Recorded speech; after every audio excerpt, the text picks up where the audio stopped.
issued the IVS? It's a International Valuation Standards Council. Do we know who are the personalities behind this council? Kasi in effect, yung issuances nila will find their way to our LGUs through this bill. International Valuation Standards, Philippine Valuation Standards, then local ordinance. Yes, Mr. Sino President. po sila? Sino itong mga to na pinagtitiwalaan po natin? Is this a treaty? Are we a member of this council because of a treaty? No, it's not a treaty, Mr. President, but we're a member of, let me get the exact information, Mr. President. Bureau of Local Government Finance and Asian Development But Council. but give me the, dapat give me the, yung write-up. Ano kayo ginawa? Makes sense naman. I'll get the exact write-up, Mr. President. Ano sagot yan? In the description ng IPS. Okay, but give me the description. Give me the description. Yan, meron to. And then after this, take that power na lang ng Well, Mr. President, the International Valuation Standards Council, the IVSC, facilitates the collaboration and cooperation among its member organizations who are valuation service providers, financial services, businesses, regulators, international bodies, and academic institutions. The IVSC consists of more than 100 member organizations from around the world and is supported by numerous sponsors who are leaders in the valuation field. And the Bureau of Local Government Finance is a member and was accepted in March 2018 as an institutional member of the International Valuation Standards Council. Okay, that's good, Mr. President. Yes, Mr. It's a bureau of our government, Mr. President, which is a member. And how was this council put up, Mr. President? By treaty, or are we a founding member, or we just joined the council, Mr. President? We're not, we're an institutional member, Mr. President. Yes, we are institutional member. So were we already a member at the founding of this group, Mr. President? We joined it, or did we join it when it was already an existing group, Mr. President? Yes, Mr. President. We joined it when it's already an existing group, Mr. Do President. we have the basic background of the group? Who put up this group, Mr. President?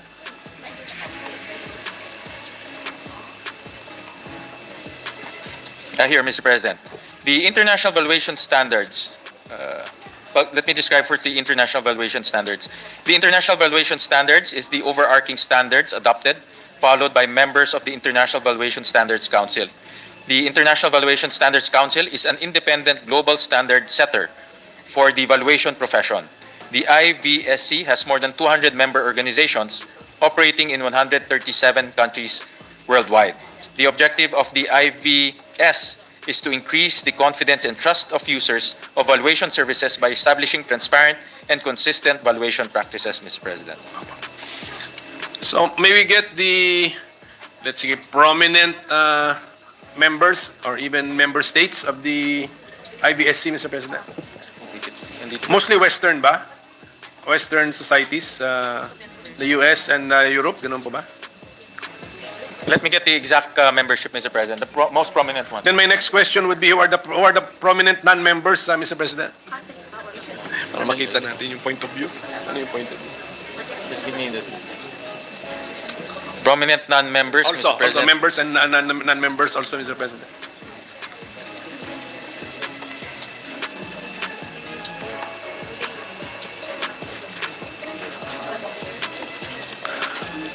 Just to find out, Mr. President, if the organization has a certain bias, Mr. President. Yes, Mr. President, or, we're just getting the exact way of looking at things, Mr. President. Here.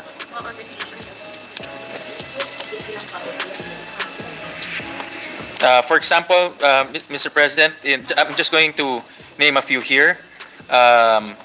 In Singapore, the Intellectual Property Office of Singapore, the Singapore Economic Development Board, Apo. the International Finance Corporation or World Bank, International Association of Assessing Officers. These are international members.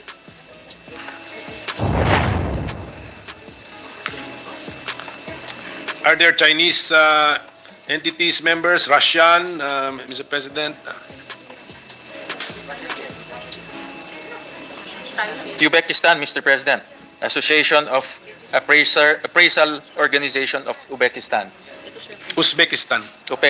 Uzbekistan. Yes, sir.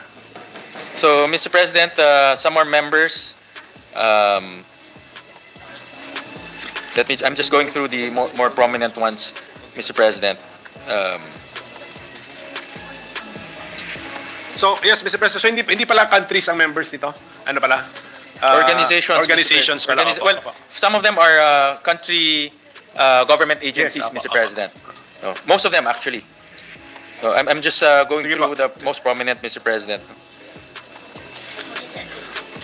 So the international valuation standards, as far as we know, are already being observed in how many state jurisdictions? Siguro countries, pwede naman siguro pag-usapan. Countries po, no? Kung saan sila applicable. 137 countries worldwide, Mr. President. Observe the international valuation Yeah. standards. So, lagay na lang natin sa mga close to 55, kasi 193 yata ang United Nations. So, mga 56 ang countries po ang hindi nag-observe po nito. Yeah.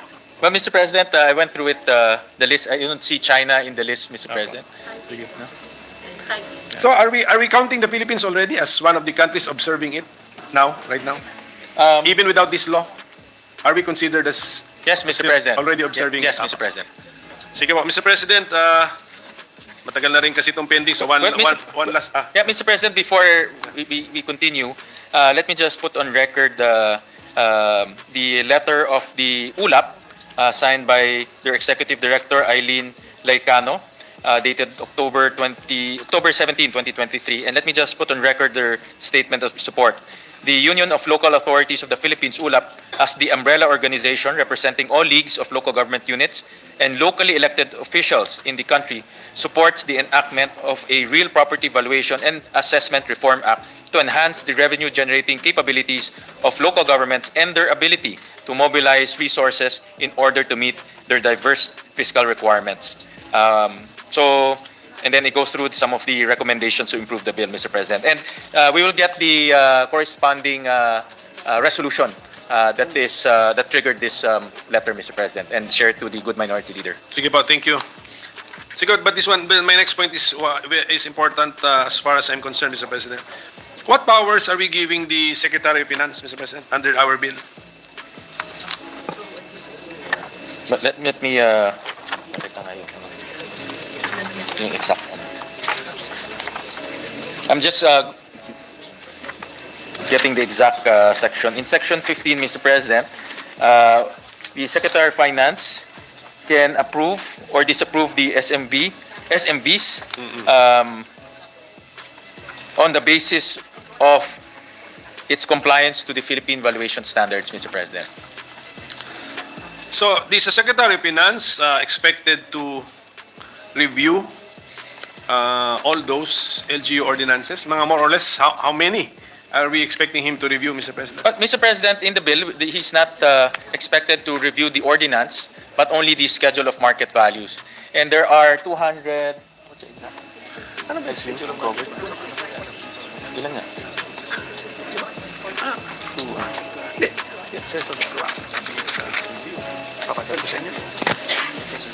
Mr. President, there are 228 LGUs. 228 LGUs. That's 200 lang?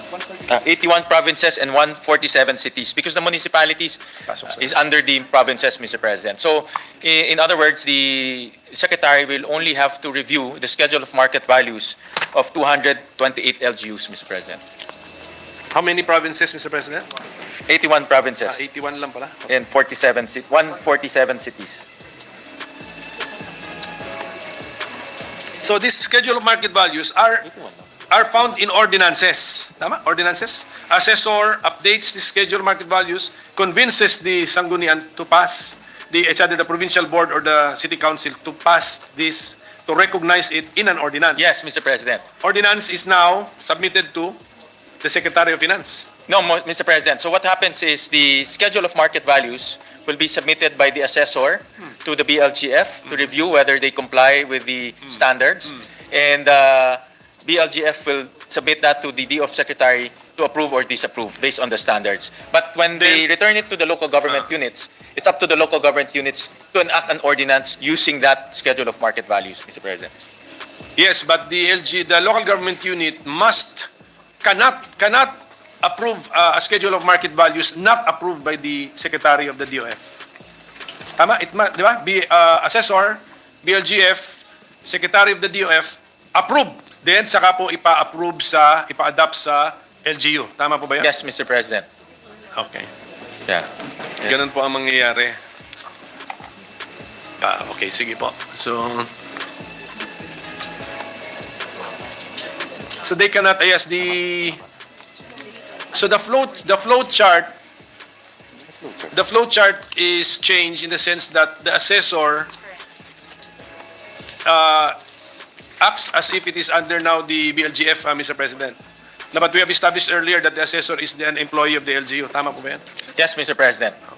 Only on insofar as supervision, Mr. President. Hindi, pero the BLGF, the assessor is going to be required by this law to submit it to the BLGF. Will there be a sanction kung ma-skip niya ito? Out of habit, dinerecho niya sa council? Yes, Mr. President. Well, the current practice, Mr. President, they also submit to the BLGF, Mr. Pero President. not awaiting any, No, not Mr. President. Only awaiting for any comments. action. Oh. Typically, it's for comments, Mr. President. Magbabago ang flowchart, Mr. President, actually. Assessor, you should not give it to the LGU, to the Sanggunian. Give it to BLGF. Diba?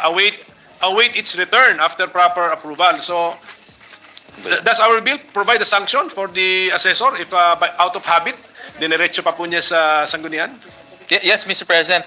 We provided a sanction and a penalty clause here, Mr. President. But I have a slide on the flow chart, Mr. President, if the good minority leader would want to see it. We'll flash it on slide 49.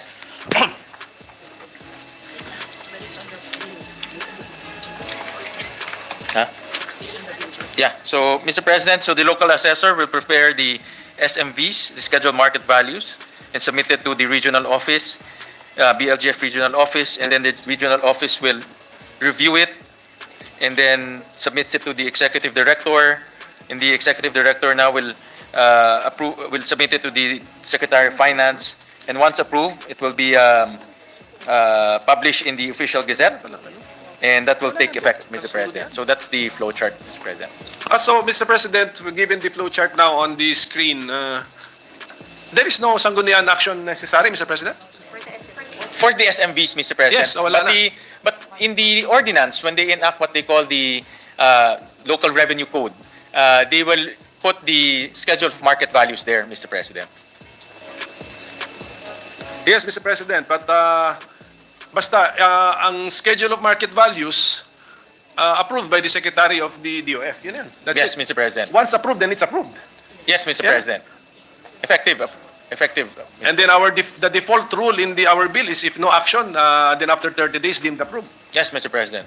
Oh, sige. So, and why are we putting that as the default result, Mr. President? Kung 228 LGUs lang naman ang Yeah, that's true. aaralin ng DOF, Mr. President. Well, Mr. President, we wanted... Kasi, Mr. President, Yeah. hiningi ito ng power ng Secretary of the DOF and then meron tayong provision na if no action. So, ibig sabihin, may scenario tayo, hindi niya kaya yung trabaho hiningi niya, But Mr. actually, President. Mr. President, it's only 228, so it's not... Mr. President. And this is done every 3 years, Mr. President. So, but we just put it there, Mr. President, so that the time element will be fulfilled, Mr. President. So there will be no delay, Mr. President. Yes, Mr. President, but it doesn't look good, no, Mr. President. From the DOF comes a radical new idea, and yet meron tayong default rule doon Yes, na Mr. President. if we cannot act on it, deemed approved. Hiningi mo pa, ginulo mo pa yung sistema. Yeah, Mr. President. So we just placed it there, Mr. President, so that it's really an anti-red tape concept, Mr. President, the deem-approved concept. So yun pala, at least naklaro po natin. And then with the schedule of market values na what is critical is the approval of the Secretary of the DOF. ito ang gagamitin ngayon ng concerned LGUs for their determination of assessment levels Yes, plus correct. the tax rates. Correct. Ganun po yun. And the eventual tax due, Mr. President. So that is the process, Mr. President. But while right now, yung schedule of market values is in an ordinance by the LGU, issued by the LGU. Tama po? Yeah, the current practice, yes. Yes, Mr. President. For purposes of enacting a revenue code, a local revenue code. Yeah, but what is the purpose of returning the SMB to the local government units? For the same purpose. Yes, yeah? for the same purpose, correct. So You're correct. tinanggalan talaga natin ang power, Mr. President. Ang concern ko dito yung effects sa local autonomy, Mr. President. So, for as long as walang approve si Secretary of DF na SMB, hindi makakilo si local sanggunian. Well, Mr. President, that's why we also put that 30-day deem approve rule. Hindi, pwede niya pang ibalik, sir, eh. Before 30 days, balik niya, eh. Tapos, Yes, Mr. President. then balik ulit sa kanya, let us see, ibalik niya ulit. So, for as long as walang approve ni DOF, hostage po niya yung sistema sa local government.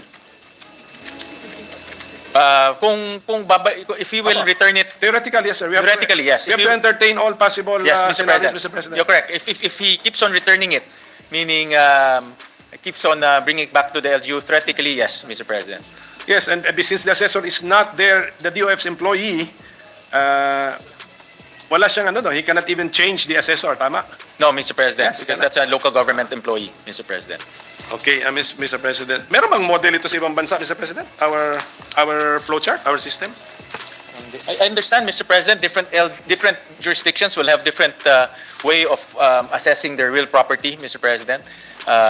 So I'll get back to you on that one, Mr. President.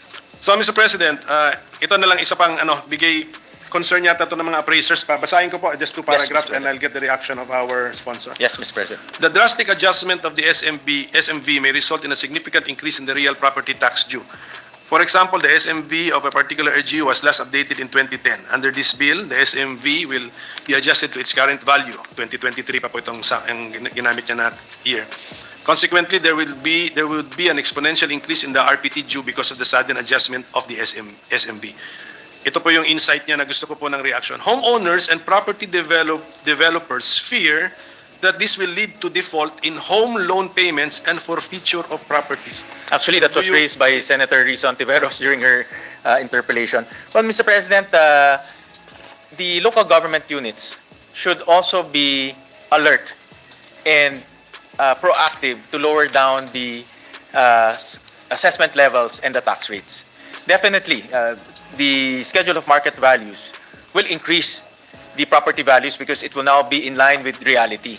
However, the local government units can lower down the assessment level and the tax rate so that it will yield to the same tax due. However, Mr. President, some of our colleagues also voiced out the same concern.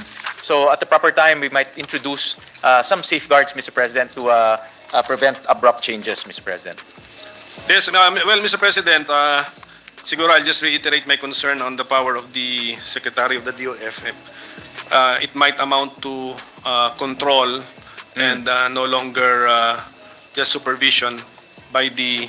Actually, I think the official was supervision over LGUs would be the President, Mr. President. So alter ego siguro niya mga secretary. Yes, He Mr. can President. give Correct. some power to them. Pero this may amount already to control, Mr. President, kasi ang definition kasi ng supervision, you make sure that those under you perform in accordance with law or Yes. within law. Ang power naman ng control is you can replace your judgment for the judgment of those under you.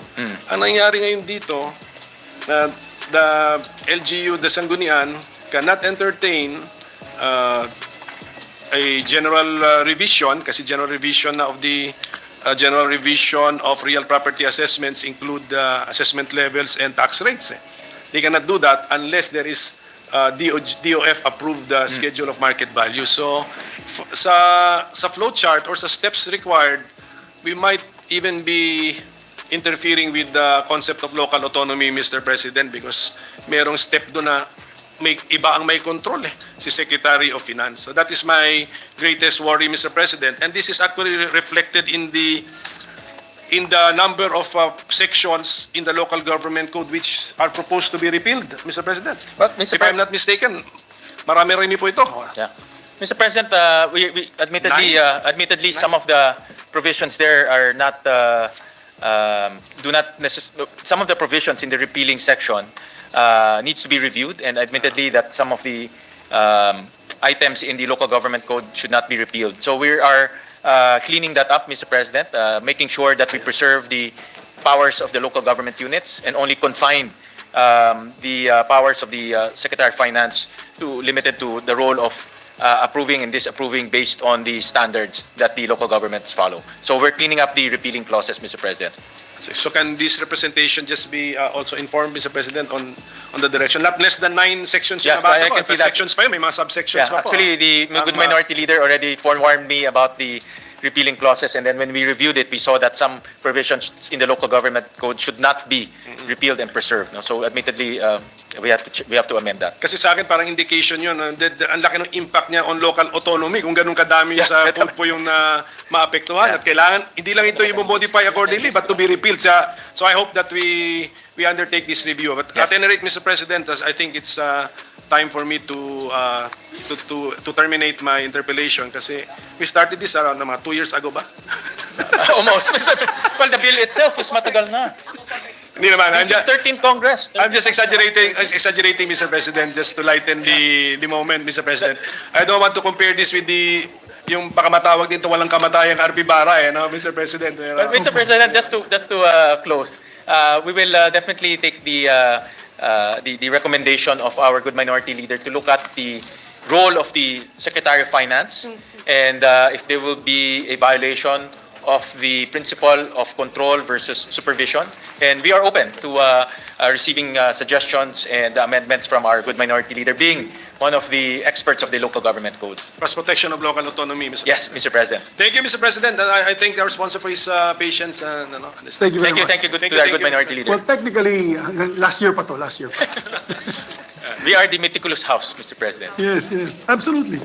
And we welcome debate and amendments and improvements of the bill. Yes, Mr. President, we were called the slower house, but I'm proud of that because we do our job and really scrutinize each measure that passes Absolutely. this plenary. Absolutely. Mr. President, I move that we suspend consideration of Senate Bill number 2386. I so move, Mr. President. There being objection, the motion is approved. Mr. President, I move that we resume consideration of Senate Bill number 2492 under Committee Report number 172. This is the bill on the Philippine Maritime Zones Act. There being objection, motion is approved. Mr. President, the parliamentary status of this bill is that we are in the period of interpellation. With the consent of the body, I move to resume the period of interpellation and recognize the sponsor of the measure, Senator Francis Tolentino, and to continue this interpellation, Senator Robin Hood Padilla. I Yes, move that our they be distinguished recognized. colleague, Senator Francis Tolentino, Chairman of the Committee on Justice, and the Chairman of the Subcommittee, or rather the Special Committee on Maritime Zones, and also to interpolate a distinguished colleague from Nueva Ecija, Camarines Norte, and adopted son of Mindanao, Senator Padilla is recognized. Maraming salamat po, mahal na Ginoong Pangulo at sa ating pong pinunong mayorya. A'udhu billahi minash shaitanir rajim. Bismillahirrahmanirrahim. Alhamdulillahi rabbil alamin. Bismillahi wassalatu wassalamu ala rasulillahi. Assalamualaikum warahmatullahi wabarakatuh. Isang pagbati po ng kapayapaan sa aking ginagalang at aking pong hinahangaang senador, Senator Francis Tolentino. Magandang hapon po, Mr. President. Mahal na Pangulo, Magandang gabi na pala. ako po ay nasa pulpito ngayon sapagkat ang akin pong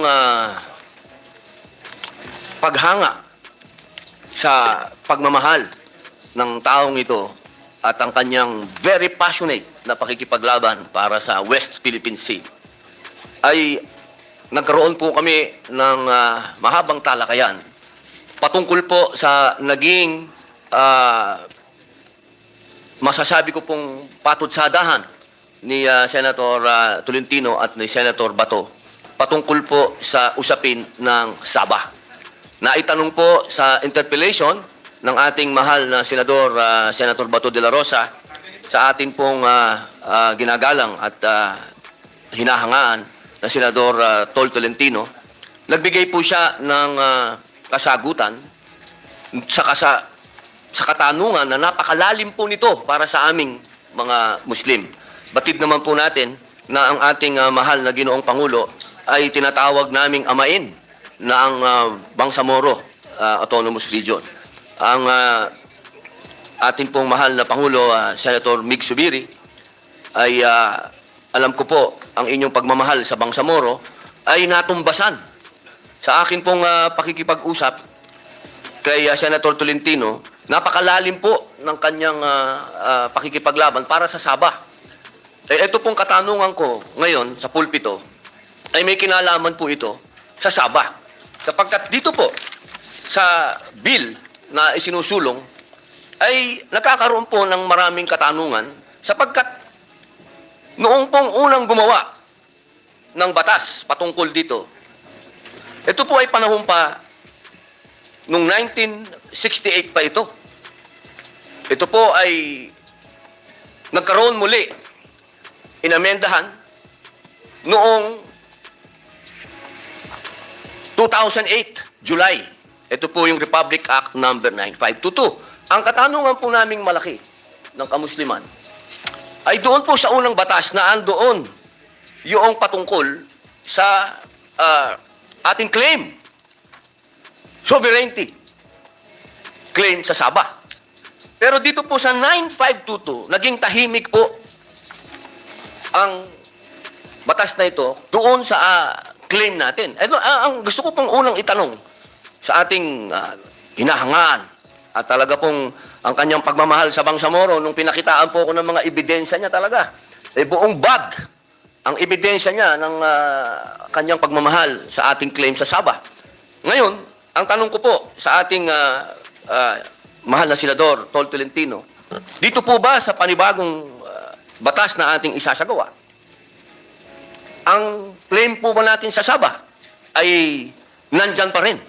Hindi po ba nawawala? Hindi po ba nababaliwala dito sa bagong batas na ito ang claim natin sa Sabah? Opo, Mr. President, mahal na Pangulo, sa katanungan po ng ating ginagalang na Senador Padilla, hindi po natin inaalis ang ating pagkilala, ang ating pag-aangkin sa teritoryo ng Sabah, sa North Borneo, kung saan ang Pilipinas, sa ilalim ng batas na nabanggit ng ginoong Senador Padilla, ay nakasaad doon sa Republic Act 5446, Section 2, na aking babasahin sa Ingles, na valid pa hanggang ngayon. Ito po yung binanggit niya kaninang batas na na aprobahan noong September 18, 1968. Section 2 states, and I quote, "The definition of the baselines of the territorial sea of the Philippine archipelago as provided for in this act is without prejudice to the delineation of the baselines of the territorial sea around the territory of Sabah, situated in North Borneo, over which the Republic of the Philippines has acquired dominion and sovereignty." Mahal na Pangulo, ito pong section 2 ito ay hindi na bago nung sinundang batas noong pong March 10, 2009, yung Republic Act 9522, kung saan nakasaad yung baselines ng Pilipinas. Dahil ito po, Mr. President, ay sang-ayon doon sa 1987 Constitution. Nakalagay po dito, babasahin ko yung unang paragraph. "The national territory comprises the Philippine archipelago with all the islands and waters embraced therein and all other territories over which the Philippines has sovereignty or jurisdiction." Maliwanag po, Mr. President, hindi ho natin inaabandon na yan. Dangan nga lamang, Mr. President, itong usapin po sa maritime zone at tungkol po doon sa United Nations Law of the Sea ay patungkol po sa dagat. Patungkol po sa dagat na nagsisimula, at kukunin ko po, Mr. President, ang aking natin. Meron po akong taglay na mapa rito, Mr. President. At, Ano siya? Analog, hindi digital. Analog. Old school. kasi po, pinag-usapan 1968. Noong 1968, wala pa ho talaga ang gusto ko po makita ito, Mr. Yan. President. At makikita naman ng ginagalang nating Ginoo buhat sa Nueva Ecija. Ito po yung ating baseline sa ngayon.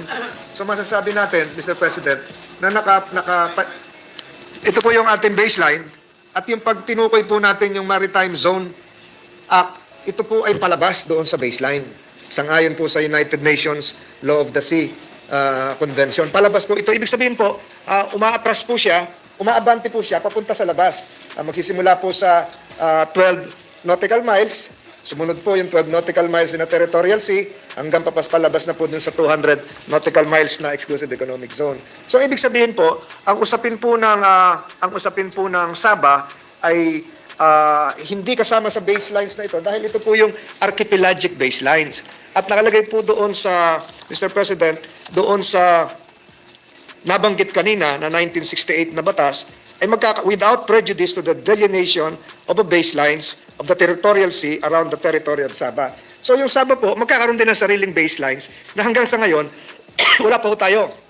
Yung settlement po ng territory ng Sabah ay patungkol po sa lupa, teritoryo po ng lupa, landmass. Ang usapin po natin dito ay patungkol sa atin pong dagat, karagatan, waters, yung palabas po galing sa ating archipelagic baseline. Subalit, sinisigurado ko po sa ginagalang na kasamahan natin sa Nueva Ecija, dito po sa Section 2 ng ating panukalang batas, na gusto ko rin basahin, kung yung mamarapatin, Section 2, the maritime zones of the Philippines comprise the internal waters, ito po yung tinuro ko kanina, ito yung mga ilog, yung mga bay, archipelagic waters, territorial sea, contiguous zone, ito na yung sinasabi ko, and continental shelf.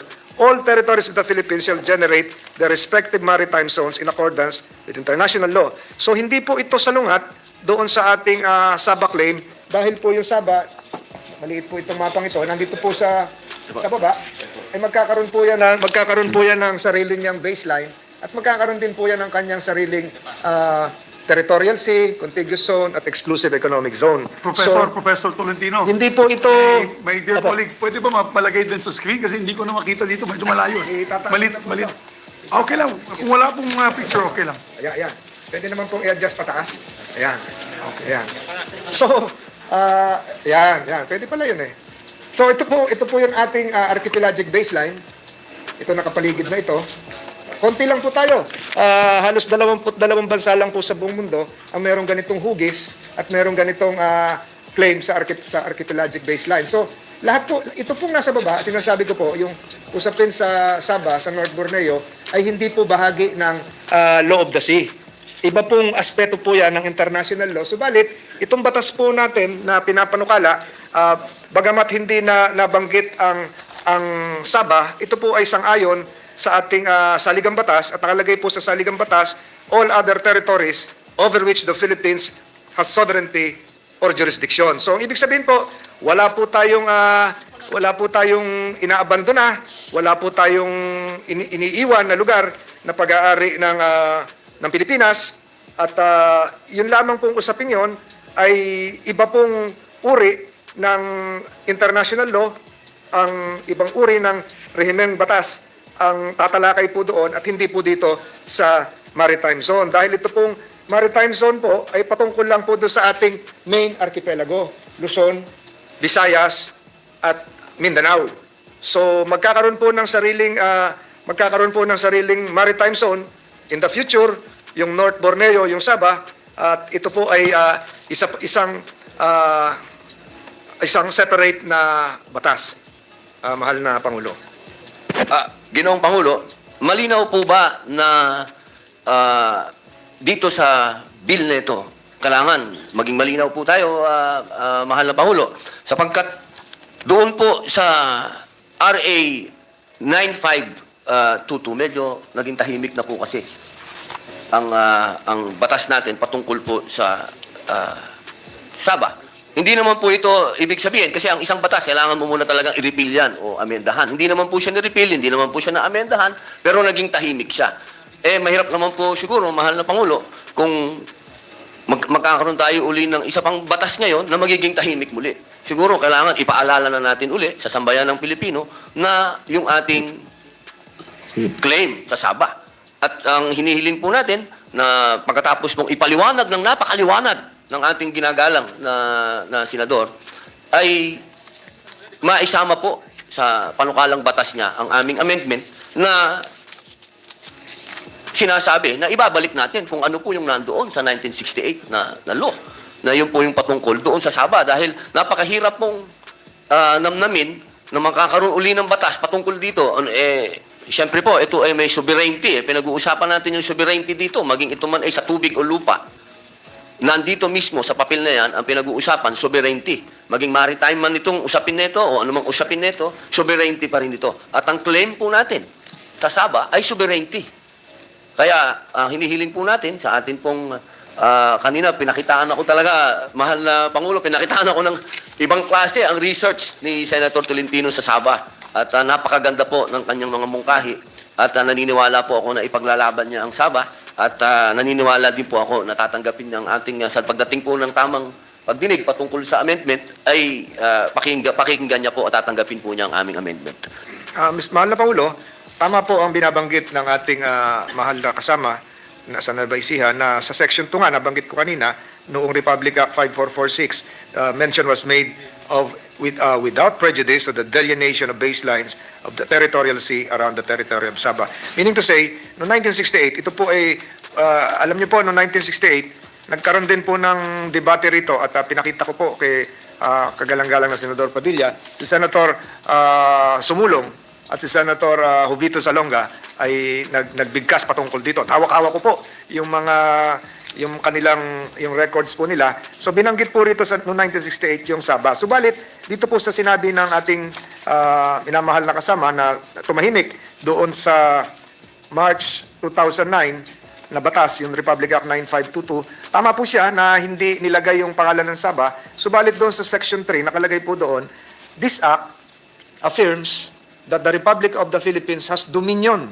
sovereignty, and jurisdiction all over portions of the national territory as defined in the Constitution and by provisions of applicable laws. So, ibig sabihin po, dito po sa Section 3, pasok din po yung Sabah.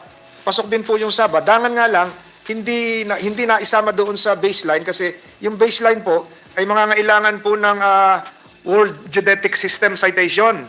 The latitude, longitude, as well as the distance to the next base point will have to be cited. So, for instance, ito pong Ditolong Point, 117 degrees 6, 14.79 latitude, longitude of 122 degrees, 31.4, etc., etc.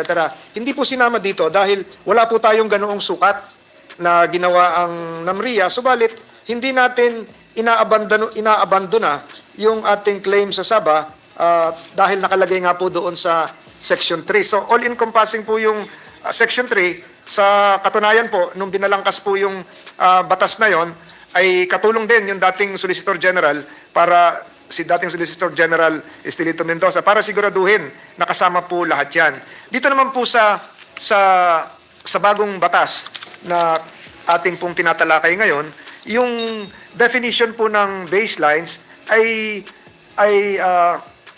sang-ayon sa ating saligang batas at nabanggit ko kanina yung sa Article 1, National Territory, kasama rin po yung territories natin over which the Philippines has sovereignty or jurisdiction. Ang ibig ko pong sabihin, Mr. President, sa lahat po ng ito, yung pagbabago ng batas, yung 1968 na wala pang UNCLOS, yung 9 Republic Act 9522 na meron ng UNCLOS at meron na tayong ibang saligang batas, lahat pong ito ay hindi nag-aabandona ng ating claim sa Borneo dahil nandun po yung sa ating saligang batas. At sangayon din po ito, Mr. President, sa umiiral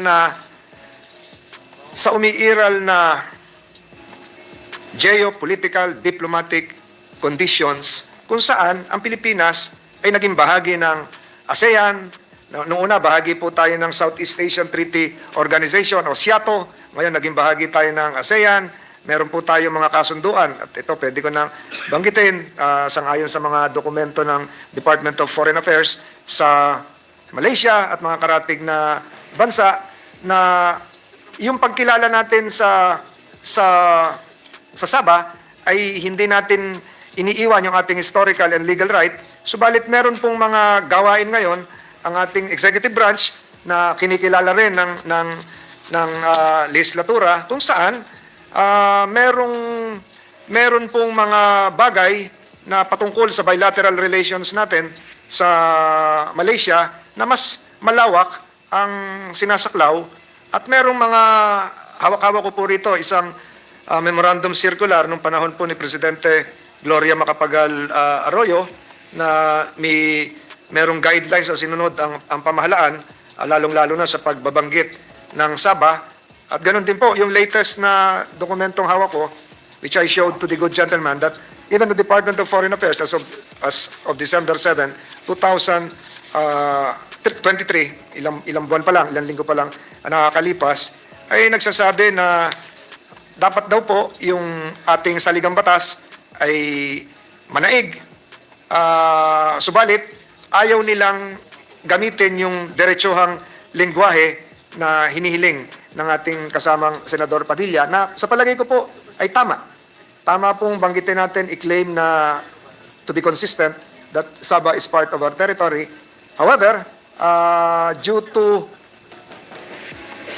our evolving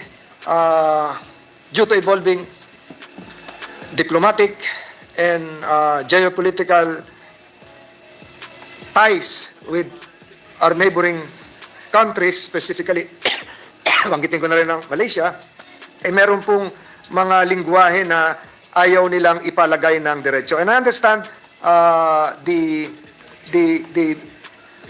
sentiment of the good gentleman that and that this should be reiterated. But just the same, the Maritime Zones Law is anchored on UNCLOS. And UNCLOS refers to the seas, the utilization of resources, sovereignty, sovereign rights, freedom of navigation.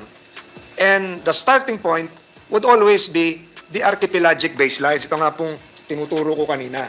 So, hindi po papasok sa archipelagic baseline natin ang Sabah. Dahil ang Sabah po ay nandun sa labas noong Philippine Archipelago na kinikilala natin at ng ibang bansa, yung Luzon, Visayas, and Mindanao. Ang sinasabi po sa mga dating sa mga umiiral na batas pa natin, yung nabanggit ko kanina, ang Sabah po ay magkakaroon ng sariling archipelagic baseline at balang araw magkakaroon ng sariling maritime zone law. Magkakaroon ng sariling territorial sea, contiguous zone, at ng exclusive economic zone. Tama po yung kahilingan ni Senator Padilla na magbanggit ng isang linya na hindi natin inaabandona ang ating pagkilala sa Sabah. Tama po yun. At sa period of amendment, kung ano man po ang magiging lingwahe po nito, mainam pong mahimay ng maayos para lumabas na hindi natin inaabandona ang ating claim sa Sabah. Subalit, hindi po siya magiging bahagi nitong Maritime Zone Law dahil ito po ay patungkol sa isang land territory, not the waters adjacent to the Philippine archipelagic baseline. So wala po akong tutol doon kung yun po ay magiging refined, diplomatically sensitive, and if it will promote our national interest. Apo, napakalinaw po ng paliwanag na mahal na Ginoong Pangulo. At ang gusto ko lamang pong ulit-ulitin ay napakahalaga po kasi itong RA 9522 na atin pong binabanggit dito. Ito po ay binalangkas bilang pagsunod doon sa UNCLOS. Napakalinaw po noon. Napaliwanag din po ng ating ginagalang na Senador Tol Tolentino. Ang atin pong tinatayuan lamang muli ay huwag nating iwan. Kasi pag pinag-usapan natin kasi lagi ang UNCLOS, pag pinag-usapan natin yan, laging umiikot yan sa usapin ng West Philippine Sea. Meron tayong malinaw na dispute doon at sinasabi natin na tayo ay nanalo na sa arbitral ruling at yan ang ating pinaglalaban at tayo ay lahat ay very passionate sa usapin na yan. Ang amin lang mungkahi bilang inyong mga kapatid na Muslim at ito naman ay hindi lamang sa kapakinabangan ng Sulu o ng Tawi-Tawi o ng Bangsamoro. Itong usapin ng Sabah na katulad ng pinaglalaban ng ating mahal na Senador Tolentino sa kanyang isang bag na ebidensya ng ating talaga ang Sabah, ay ganun din natin ipaglaban ang ating karapatan sa Sabah. Sapagkat katulad ng sinabi ng ating mahal na kapatid, na hindi ito usapin lamang ng lulubog lilitaw ng mga isla o malaliit na isla, ito ay malaking lupa ito. Ito ay may langis. Ito ay may mga natural, masasabi nating minerals na dapat Diyan sa sinasabi nating diplomatic ties natin sa bansang Malaysia, ay, kaibigan ko po ang ambassador niyan. Wala po itong personalan. Ito po ay patungkol lamang sa mga bansa. No? Talagang dapat ay nakikinabang ang taong bayan, ang Pilipino, diyan sa Sabah. Ngayon pa lang. Kung paano natin ginigiit diyan sa mga isla sa West Philippine Sea, dapat ay igiit din natin ang karapatan natin diyan sa Sabah, pero hindi tayo humihingi ng gulo. Dahil katunayan, meron na po dyan naging talumpati ang ating mahal na senadora, Miriam Santiago, noong 2013 sa kalagitnaan ng pagkakaroon ng krisis dyan sa North Borneo, sa Sabah. Sabi niya, hindi talaga tayo dapat umabot na. At ito naman ang gusto nating sabihin din sa Malaysia na under international law. Sabi, impartial fact-finding facilitates peaceful settlements of disputes, particularly settlement by negotiation, mediation, good offices, or conciliation.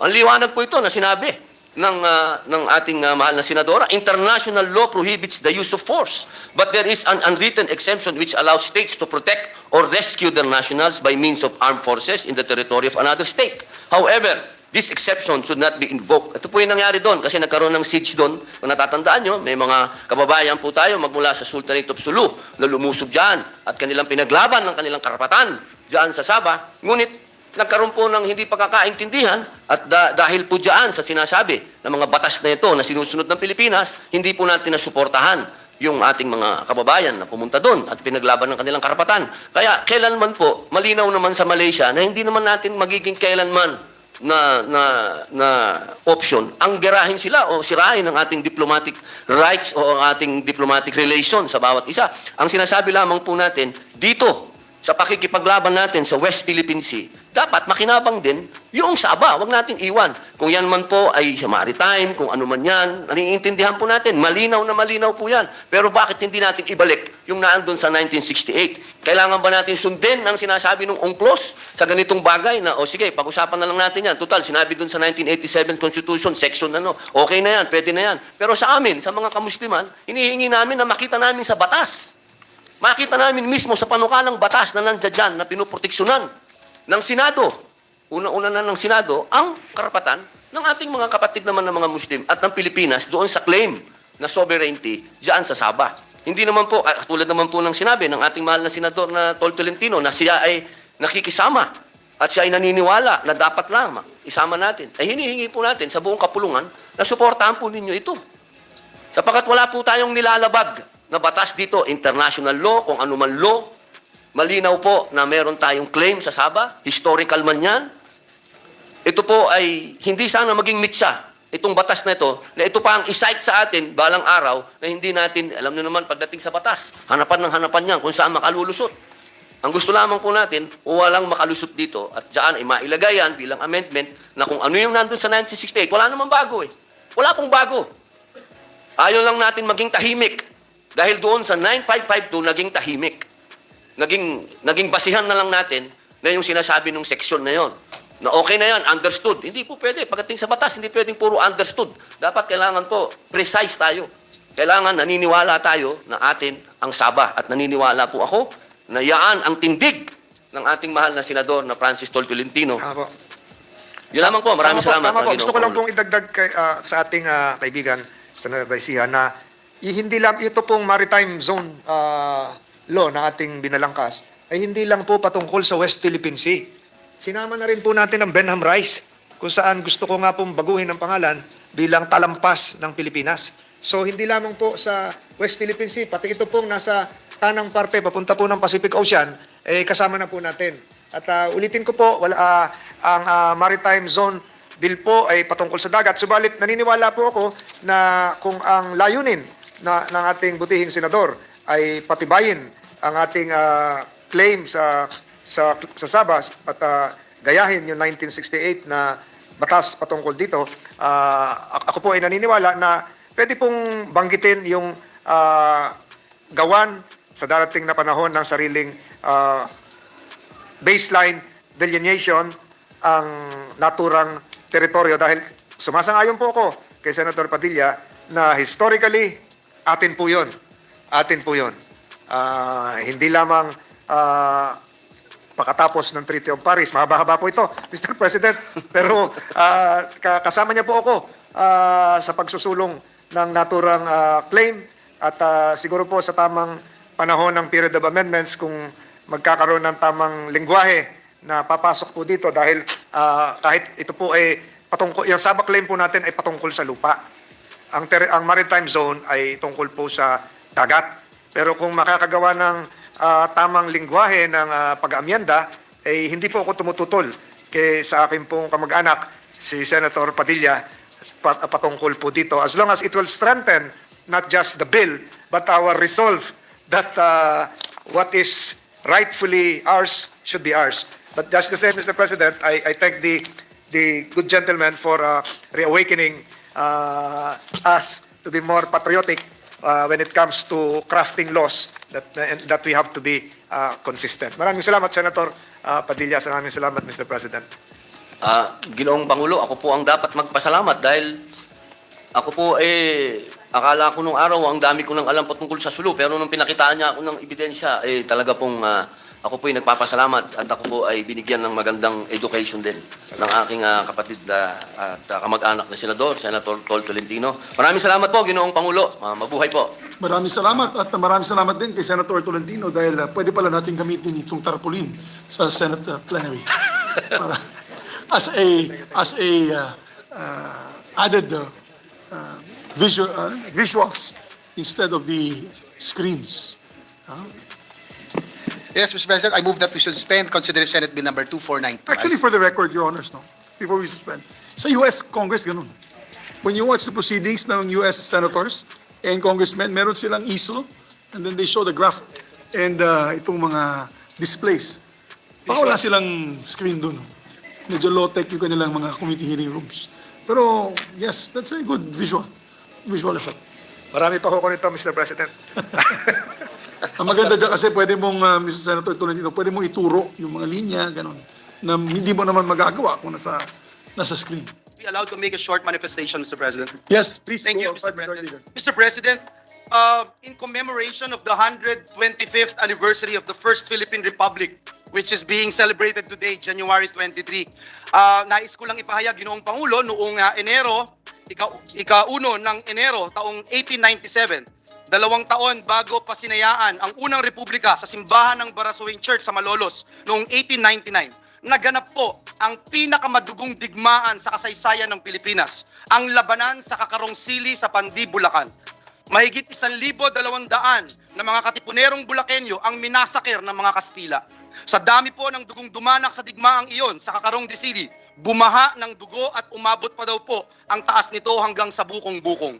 Bilang isang Bulakenyo, Ginoong Pangulo, naniniwala po ako na ito ang dugong nagpaalab at nagpatindi ng adhikain, hindi lamang ng mga revolusyonaryo, kundi ng lahat ng mga Pilipino para isulong ang independensya at itatag ang unang republika, ang unang malayang pamahalaan sa buong Asya. Ang isa po sa halos 6,000 mga revolusyonaryong Bulakenyo na nakipaglaban sa Kakarong de Sili ay ang aming ninuno na si Canuto Villanueva bilang Supremo, katuwang si Maestrong Sebio bilang Kapitan General. Ginoong Pangulo, ngayong araw po na ito ng pagpapasinaya sa unang republika, hinahamon tayong muli na bumangon at magbalik tanaw sa kasaysayan. At lubos ang paghanga ko po sa inyo, Ginoong Pangulo, Senate President Zubiri, dahil matapang niyo pong ibinahagi ang ilan sa mga aral na ito ng ating kasaysayan kaninang umaga sa dambana ng Barasuing Church. Kapakanan ng bayan bago ang sarili. Tulad ng inyong sinabi, Senate President Zubiri, hindi inisip ng mga nagsulat ng Malolos Constitution ang pansarili nilang kapakanan. Hindi nila sinamantala ang kanilang posisyon bilang tagapagbalangkas ng ating unang konstitusyon. I couldn't agree with you, Mr. President, when you said if the members of the Malolos Congress had wanted, they could have constitutionalized themselves into limitless power without regard for the voice of the people. As framers of the first constitution, no one could have stopped them. Instead, they chose for the Malolos Republic to be an uncompromising stand for freedom and independence. Malinaw po, Ginoong Pangulo, at alam kong narinig ng lahat ang inyong panawagan kanina. Mr. President, yung binanggit niyo pong anumang pagbabago sa ating saligang batas at dapat dumaan sa malalim na pag-aaral at konsiderasyon at hindi dapat mag-ugat ng mga makasariling mga motibo.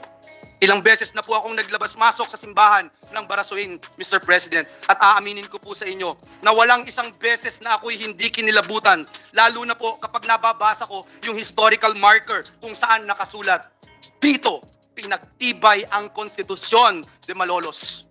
Mr. President, the Barasuin Church remains not only a peace or a place of worship, but the cradle of freedom and the shrine of democracy. After 125 years, we have not only preserved our republic, but we have also nurtured the flourishing of democracy within our institutions, particularly here at the People's Senate. In April 2018, Republic Act number 11014 was enacted, declaring January 23 of every year a special working holiday in the entire country to commemorate the declaration of the first Philippine Republic. A simple but very meaningful measure co-authored by this representation. Bilang isang Bulakenyo, muli Ginoong Pangulo, at bilang isang Pilipino, bilang empleyado dito sa Senado, hindi po ako magsasawang balik-balikan ang Barasuin. Aalalahanin ang mga ninuno nating nagbuwis ng buhay, ang tagumpay ng Malolos Congress, at ipaglaban ang pamana nito sa lahing Pilipino. Ang unang republika, ang ating demokrasya, at lagit-lagi unahin, higit sa lahat, ang interes ng mamamayang Pilipino. Mabuhay ang unang republika, mga Pilipinas, mabuhay ang Pilipinas. May God bless us all. Maraming salamat. Thank you, Mr. President. Mr. President, with the permission of the body, I move that we proceed with the privileged speech and recognize the distinguished gentleman from Valenzuela, Senator Sherwin Gatchalian, to deliver his speech. Our distinguished colleague from the city of Valenzuela, no other than Senator Sherwin Gatchalian, chairman of the EGCOM 2. Thank Please you, recognize. thank you, Mr. President. Good afternoon, dear colleagues. In December 2019, the Organization for Economic Cooperation and Development released a report from the 2018 cycle of the Program for International Student Assessment, which the Philippines joined for the first time. Headlines at the time consistently highlighted a distressing reality. The Philippines ranked lowest in reading, math, and science in the 2018 study. This ignited a collective acknowledgement of the issues within our education system. The subsequent response from Congress, culminating in the passage of Republic Act number 11899, marked the beginning of a transformative journey. A year ago today, the Second Congressional Commission on Education convened to address a pressing question. Is there truly an education crisis in our country? Moreover, beyond validation, we aim to unearth the origins and persistence of this crisis. Collaborating with the nation's foremost minds, universities, and education leaders, we sought comprehensive insights to pave the way for effective solutions. Today, I stand before you to share the initial findings of a year spent unraveling the complexities of our educational landscape. These preliminary discoveries, focusing on 12 of our 28 priority areas, result from extensive data analysis and deliberations, 19 hearings, 12 focus group discussions, and 23 site visits across the nation. As we delve deeper, we anticipate a richer understanding of the challenges we face, enabling us to craft enduring solutions. We begin where the education journey starts, in early childhood. Studies show that the Philippines has among the highest prevalence of under 5 stunting in the world. And while our laws and programs adhere to global standards, implementation has been fragmented, coverage remains low, and targeting has been weak. During the critical period of cognitive development, lack of nourishment for both the mother and the child, especially in the first 1,000 days of life, possess irreversible consequences on the child's growth, learning trajectory, and life outcomes. On early childhood education, despite RA 6972 of 1990 requiring each barangay to have at least one daycare center, access remains inequitable. A study by Philippine Institute for Development Studies show that only 36% of barangays have daycares or child development centers. Disparities are also acute. In first-class municipalities, there are up to 6 centers for every 10,000 children aged 3 to 4. In 6th-class municipalities, this number drops to only 1 to 2 centers for every 10,000 children. Another challenge, those who run these centers, the workers and teachers, lack the necessary training in early childhood education. Barely half of them have college degrees. 17% have only a high school diploma, and staggering few have formal training in ECE. Since 2005, higher education institutions nationwide offering ECE teaching program have had only 3,903 graduates, less than 4,000 graduates in almost 20 years, or barely 80 annually, a number that is hardly enough to cover the needs of our population. The vast majority of these workers and teachers also hold non-permanent positions and receive an average monthly wage of only 5,000 pesos. Worse, 19% of them, about 1 in 5, receive an honorarium of only 1,000 pesos per month. The learning crisis is just as evident in basic education. While our basic education system boasts a net enrollment rate close to 90%, the results of various international and national assessments indicate that students are not learning effectively while in school. One of the main cracks in the system is the lack of efficient and high-quality learning resources, especially textbooks. Each year, we allocate over 1 billion pesos for textbook procurement, believing that children learn best when they have access to printed materials for both structured and self-directed learning. However, EDCOM2's review reveals that over the past decade, the government has successfully procured only 27 textbook titles for grades 1 to 10 students, actually utilizing less than 1 billion pesos of the allocated 12.6 billion pesos for textbooks from fiscal year 2018 to 2022. Challenges in procurement have also affected our ability to measure the learning of our students.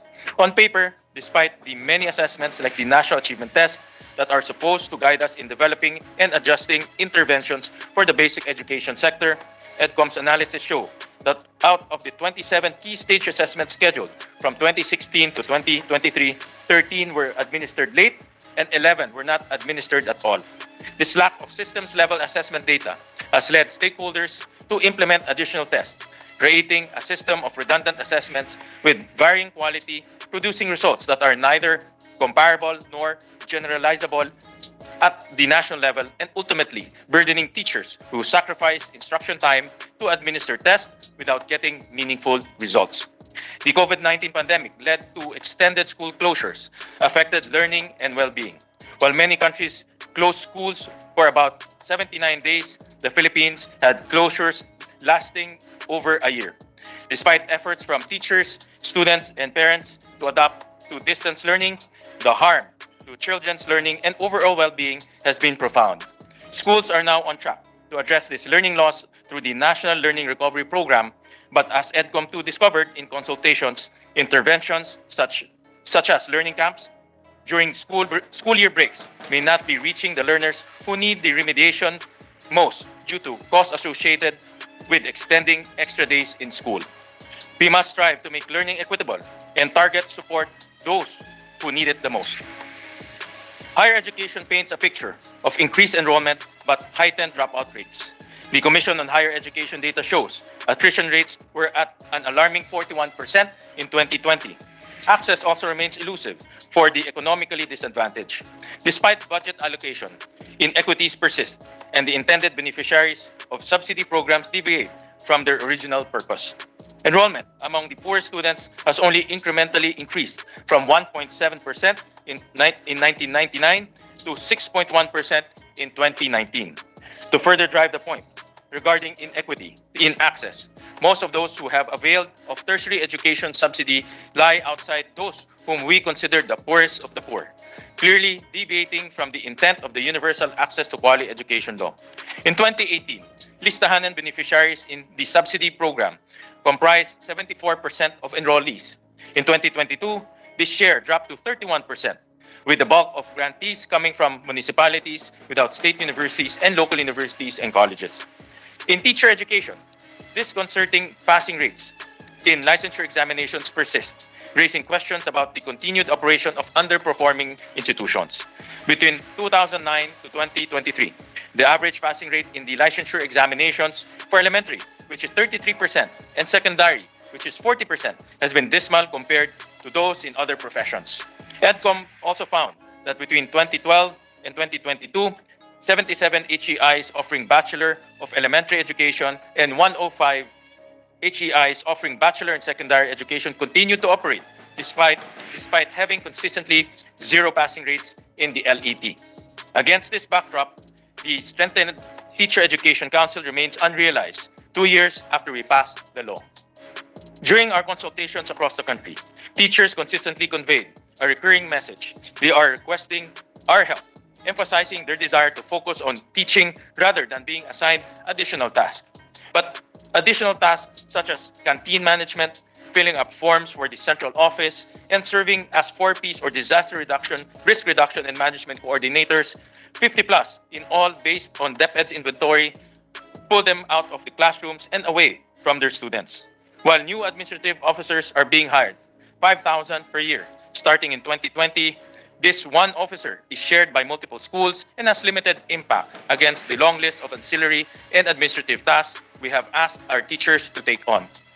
Some since 1925, as reported in the Monroe Survey. To compound teachers' frustrations, career advancement and professional development opportunities also remain limited. Turning our focus to technical vocational education, we saw increased participation enabled by the rise in TVET institutions and expanded subsidies and scholarship provided by the government. The majority of the enrollees, however, 3.7 million between 2014 and 2022, were in community-based training programs. Unfortunately, such programs are typically outside the purview of training regulations and thus do not lead to assessment and certification for its graduates, which are in essence the very proof of their acquired skills. In fact, TESDA's 2,203 programs, only 315 or less than 15% led to a national certification. This underscores a critical gap in aligning skills acquisition with recognized standards, hindering the advancement of our large but mostly uncertified skilled workforce. We also note the maze of policies governing enterprise-based training, with 6 different government policies and programs that have since contributed confusion on the ground. This is even more concerning considering that the majority of our skilling programs, 64%, are for NC1 and NC2 levels, which yield only incremental improvements in income to our learners after training. Industry participation remains limited and prohibitive, with many stakeholders lamenting the voluminous paperwork, rigid but obsolete requirements, and long processing times of TESDA. The resounding message is crystal clear. We must invest in higher level qualifications and dynamic demands of the labor market. This demands the bureaucratic systems evolve to be more agile to respond to the rapidly changing needs of industry.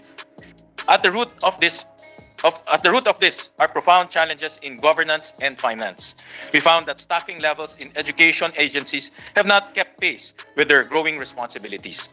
For example, between 2013 to 2023, CHED's budget increased by 633%, but the agency's staffing complement only increased from 543 to 666, making the agency dependent on 752 contract of service and job order personnel.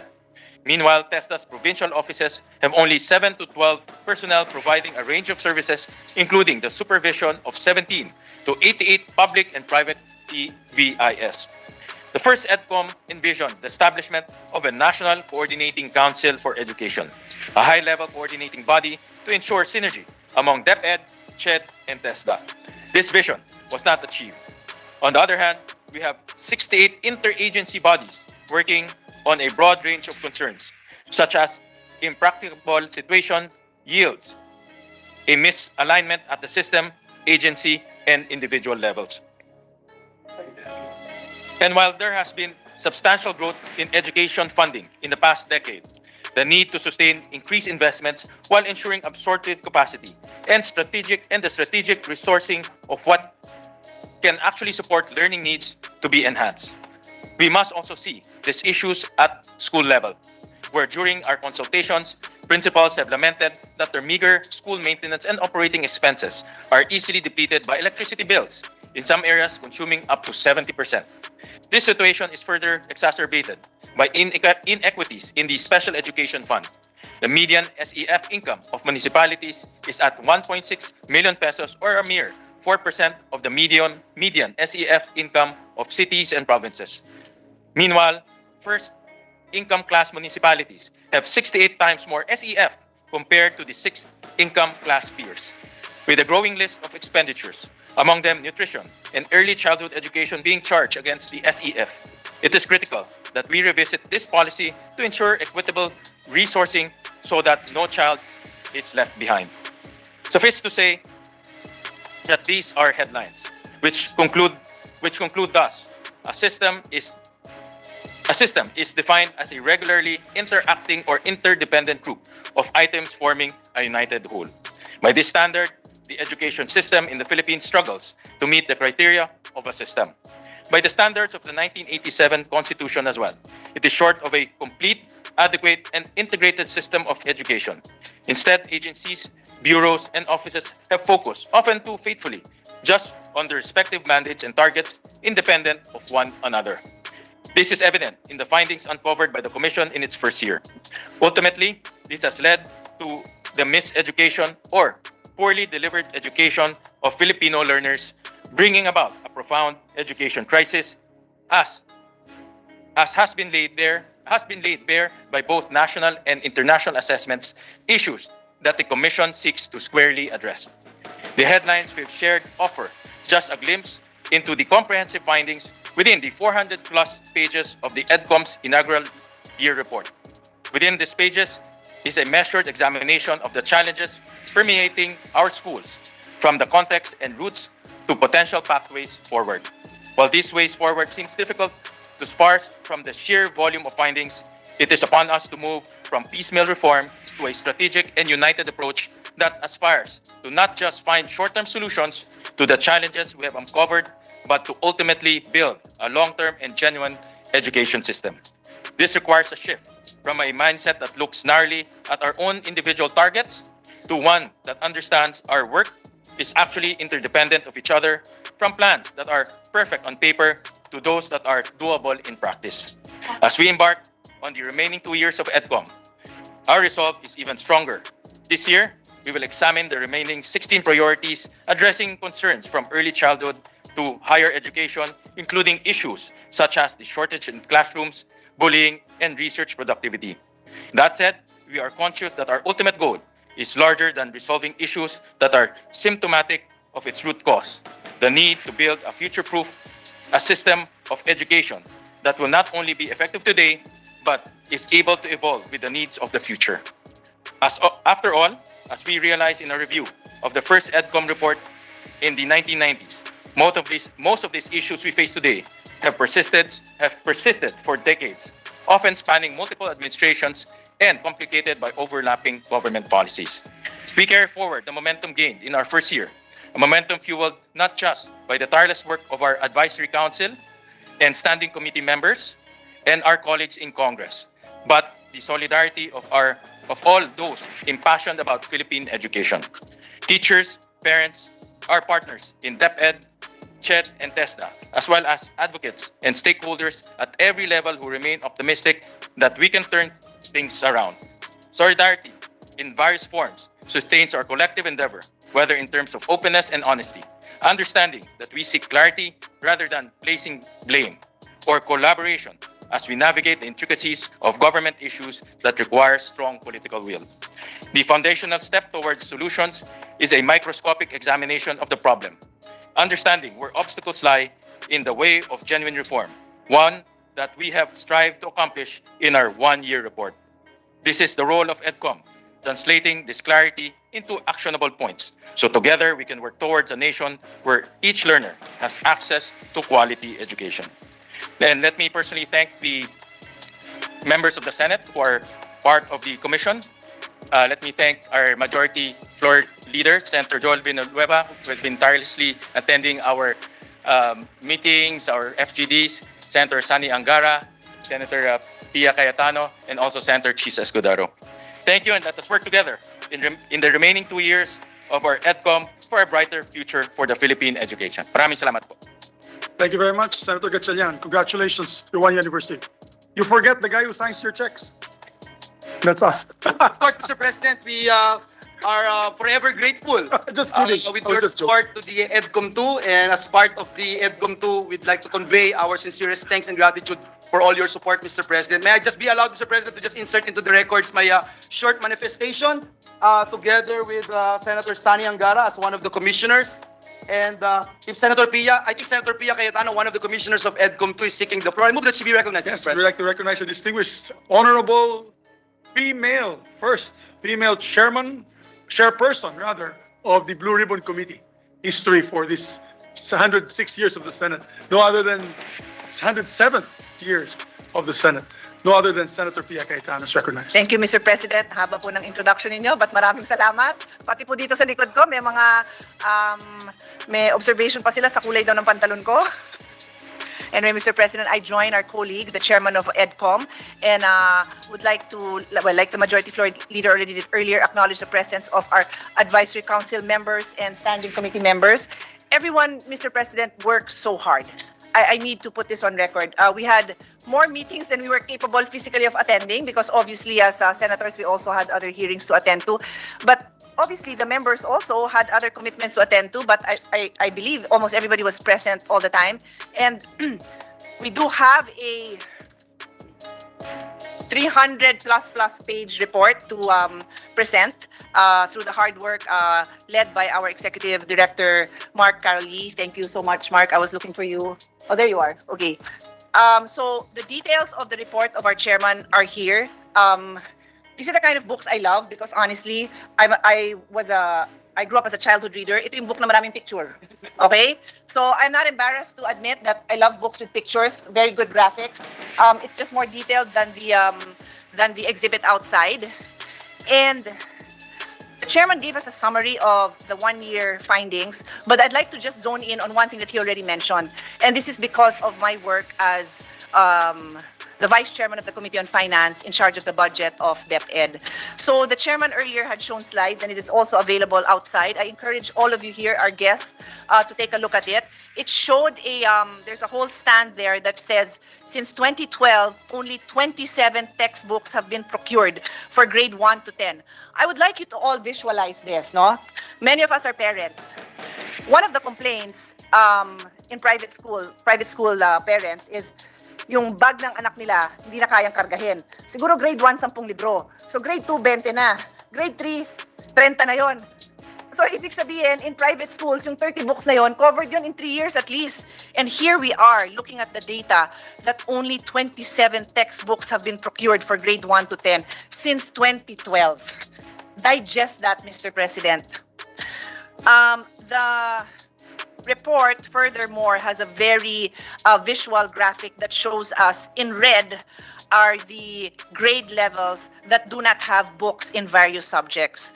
Imagine, Mr. President, grade 1, no books. In English, araling panlipunan. Siyempre yung picture ng staff ko malabo, so hindi ko na mabasa yung ibang subject. But suffice it to say, lahat ng subject ng grade 1, red, walang textbook. Grade 2, red din lahat, walang textbook. So magtataka pa ba tayo kung bakit nahihirapan magbasa? Magtataka ba tayo na ang pangarap ng bawat magulang, pag nagkakonting dagdag na pera, ilipat sa private school? And yet, this does not in any way diminish the contributions of our teachers, of our superintendents, of our principals. It is a shortcoming in the system because kami naman po sa Kongreso, well, at least sa Senate, I will now only speak on behalf of the Senate, Mr. President.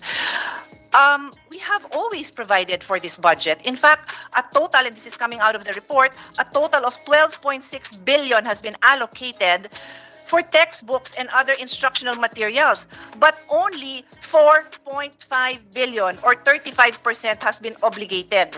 And 952 million, barely a billion, has been disbursed. Bakit? Bakit nakaupo lang yung pera? Bakit hindi na ibibili? Now, there's so many things that we need to tackle, Mr. President. Of course, we have had these detailed discussions in EDCOM, but it is not enough. And so as I stood there in my blue pants, which have been noticed by my colleagues, Senator Angara, the chairman of finance, and the chairman of EDCOM, and Majority Floor Leader had just stepped out, so I don't know if you heard this conversation. We were talking already, and they were saying, oh, baka dapat pang blue ribbon na yan. Kasi, where does the money go? Where are the books? And if it's a failure in the system, well, the money still has to be accounted for. It is a failure of delivering education to our children, Mr. President. And so, without having consulted my team, there you go. Thank you for sharing that. So, I'll just show it again once more for the public. Lahat ng red, ibig sabihin ng red, no textbook. So, if you notice, the blue is underwhelmingly in the visual, no, red talaga yung no textbook. Can you imagine grade 1 to 3 no textbook? I mean, obviously you will find some schools that have, and the reason for that, as we were also discussing, is because yung LGU nagsi-step up at ginagamit yung pondo nila. Anyway, Mr. President, I just wanted to highlight that. I wanted people to know that we have a working Senate that has been diligently looking into these issues. But gusto naman namin na we also find solutions bago naman mag-graduate ang ating chairman of the Committee on Finance, ang ating chairman of Basic Education. We want to be able to find solutions while kaya pa natin gamitin, no, yung input nila and yung passion nila to find to solve these problems. So there's going to be much more said and studied on all this, Mr. President. But for now, I'm proud to be a member of EDCOM. And again, I speak on behalf of the commissioners. We thank all the people here and not here, and even our international partners for helping us improve and really address the problems, the miseducation, the failed system of the Philippine education. Thank you, Mr. President. Thank you very much. Thank you, Senator. Mr. President. I cannot agree more with the statements made by our new chairperson of the Senate Blue Ribbon Committee. Mr. President, Senator Sani Angara is also one of the commissioners of EDCOM 2. And let me say, Mr. President, yung EDCOM 1, pinangunahan ng kanyang dakilang ama, ang ating idolo, ating mentor, Senator Edgardo Angara, Mr. President. So I move that we recognize Senator Sani Angara, Mr. President. Yes, a distinguished colleague from the province of Aurora, no other than the chairman of the Committee on Finance, Senator Sani Angara is recognized. Thank you very much, Mr. President. Thank you, Majority Leader, dear colleagues. I just want to echo the report. I want to support the report made by our very hardworking chairperson of Basic Education and the EDCOM, Senator Sherwin, as well as by our Senior Vice Chair of the Finance Committee and now first woman chair of the Blue Ribbon, Sen Pia, in their remarks earlier. Just support them and as well as their recommendations, and as well as echo their thanks to our very capable and hardworking EDCOM staff led by Carol Markey, and of course his pool of experts who range from former commissioners, former and current presidents of universities, experts in various fields who really have devoted their time for no other reason than just love of country and their wish to see the next generation succeed, Mr. President. And I just want to add that the thanks to our 4 commissioners, now 5 with Senator, the Minority Leader, that we have acted already on the recommendations made by EDCOM. Unlike before where we would wait for the full report until we act. But I think that there are a lot, the problems are so numerous that and so urgent. So we've, among the amendments recommended by our chair, Sen Win, who's also a vice chair of the Finance Committee, and Sen Pia, who is the chair of the subcom on DepEd and other very important institutions. So their recommendations have been carried in the 2024 budget, which includes the certification of graduates, because one reason for the non-employment of our vocational strand graduates was the non-certification or not having the accreditation. So hindi po sila hinahire ng mga employers. Yun yung pangako natin sa mga magulang na kailangan makatapos ng additional 2 years para hindi na kailangan magkolehiyo. Walang na-hire dahil wala yung certification. That is finally now in the budget for the first time after over a decade. Mr. President, nagdagdag tayo ng pondo dun sa nutrition because of the finding that of stunting and malnutrition. There's funds for the hiring of assessors, research funds, the development of training manuals for inclusive education, for workshops for our master teachers, for a summit for the development of a concept note for the local school boards, among many others, Mr. President. I just wanted to place that on record that the work of the EDCOM has been so good and outstanding that it has served as a basis and a spring for this chamber to spring into action and fund the initiatives so that this report is not just a report, but it's actually a set of reforms that has already, as we speak, is already being implemented. Thank you, Mr. President. Thank you, Majority Leader, and thank you to our hardworking chair and commissioners. Thank you very much. Thank you. Mr. President, may I just put into the records that this is not actually a privileged speech. As I earlier mentioned, I spoke with our chairperson, Senator Sherwin Gatchalian. This is a report pursuant to Section 7, letter L of Republic Act number 11899, or the Second Congressional Commission on Education Act, the EDCOM 2. It states there that EDCOM 2 shall submit periodic reports to Congress. And let me also take this opportunity once again, Mr. President, to thank our Executive Director, Carol Mark, the staff of EDCOM 2, Attorney Joseph Estrada, the EDCOM Advisory Council, and those who are present here today, specifically, Mr. President, Her Excellency HKU, Australian Ambassador to the Philippines, His Excellency Lai Tai Bin, the Vietnamese Ambassador to the Philippines, and Ms. Rebecca Eubanks and Ms. Lucelle Chen of USA. They are our Education Commission partners. And so again, we express our deepest gratitude and thanks to these individuals, Mr. President. Mr. President, may I ask for a minute suspension to allow our guests and even the EDCOM commissioners, Mr. President, to present to you the EDCOM 2 report, Mr. President. So, Yes, before I suspend session, I'd just like to thank all our partners. You know, we in government, we're expected to do our job, but the partners such as the Vietnamese ambassador together with the Australian ambassador, USAID, and all the NGOs that are here supporting us, we thank you. As you can see, it's a yeoman's job trying to fill the gaps in our different social programs for our people. And any help that we can get is very welcome help indeed, particularly in the education sector. So we thank you all for your support. And of course, to the staff of EDCOM, the Secretariat, job well done on your first. Majority Leader, I rise today on a matter of personal and collective privilege. Ginoong Pangulo, simula po noong nakamit natin ang ating kalayaan, 8 bersyon ng konstitusyon ang umiral sa ating bansa. The 1989 Malolos Constitution, the Philippine Organic Act of 1902, the Jones Law of 1916, the 1935 Constitution, the 1943 Constitution, the 1973 Constitution, the 1986 Freedom Constitution, and our present Constitution, the 1987 Constitution. Sa 8 Philippine Constitution na aking nabanggit, tanging sa 1987 Constitution lamang po natin matagpuan ang People's Initiative bilang pamamaraan para amyendahan ang konstitusyon. Isa po ang People's Initiative sa mga probisyon na nagbibigay ng kapangyarihan sa mamamayan na magpasimuno ng reforma sa pamahalaan. In the words of Justice Panganiban in his separate opinion in the case of Miriam Defensor Santiago versus Comelec, and I quote, "Initiative like referendum and recall is a new and treasured feature of the Filipino constitutional system. All three are institutionalized legacies of the world-admired EDSA people power.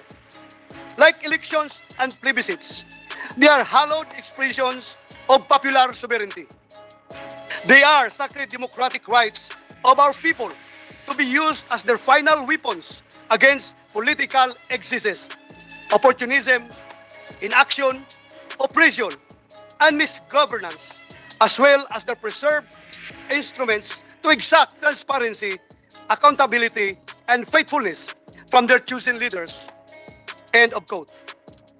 I repeat, Mr. President, it is a sacred democratic right of our people to be used as their final weapons against political excesses, opportunism, inaction, oppression, and misgovernance. Ito po ang isa sa purposes ng People's Initiative as envisioned by the framers of the 1987 Constitution. Pinahahalagahan po ng saligang batas ang gampanin ng mamamayan na siguruhin na patuloy na lalamanin ng mga pahina nito ang kanilang mga interes at kapakanan. After all government authority emanates from the people. However, if the people are being misled, deceived, and coerced to sign a piece of document proposing to amend the Constitution for a certain amount of money, then the initiative is invalidated. Worse, its intentions are tarnished. The sacredness of initiative is stained by selfish motives. Ang pinagtataka po natin ngayon, bakit tila ang umiikot na so-called People's Initiative ay isang politician's initiative? Pareho pa rin silang PI, Mr. President. This is an insult and outright affront to the space duly afforded to us by the Constitution. A space intended to accommodate our people's capacity to introduce reforms. Ginoong Pangulo, mga kababayan, mayroon pong 3 pamamaraan upang baguhin ang mga titik ng ating konstitusyon. Ang 2 sa 3 proseso na ito ay nangangailangan ng direktang partisipasyon ng mga halal na mga mambabatas, mga kongresista at tayong mga senador. Nag-iisa po ang pamamaraan na nakareserba para sa taong bayan para amyendahan ang saligang batas. Ito po ang tinatawag natin na People's Initiative. Bakit po kaya hindi gamitin ng mga politician na nagsusulong ng Politicians Initiative ang dalawang pamamaraan na nasa konstitusyon kung gusto nilang baguhin ang ating saligang batas? Bakit hindi pa sapat sa ilang mga mamabatas na mapagkalooban ng dalawang pagpipilian para baguhin ang konstitusyon? Kailangan ba na pati ang direktang inilaan para sa ating mga mamamayan ay kukunin at gagamitin ng mga gahamang politiko? Tila Ginoong Pangulo, sa pagdaan ng mga araw, mas maraming katanungan pa ang nadadagdag kaysa mga kasagutan sa Politicians Initiative. Pero isa po ang nabigyang linaw. Mayroong mga kumikilos upang manlinlang ng ating mamamayan.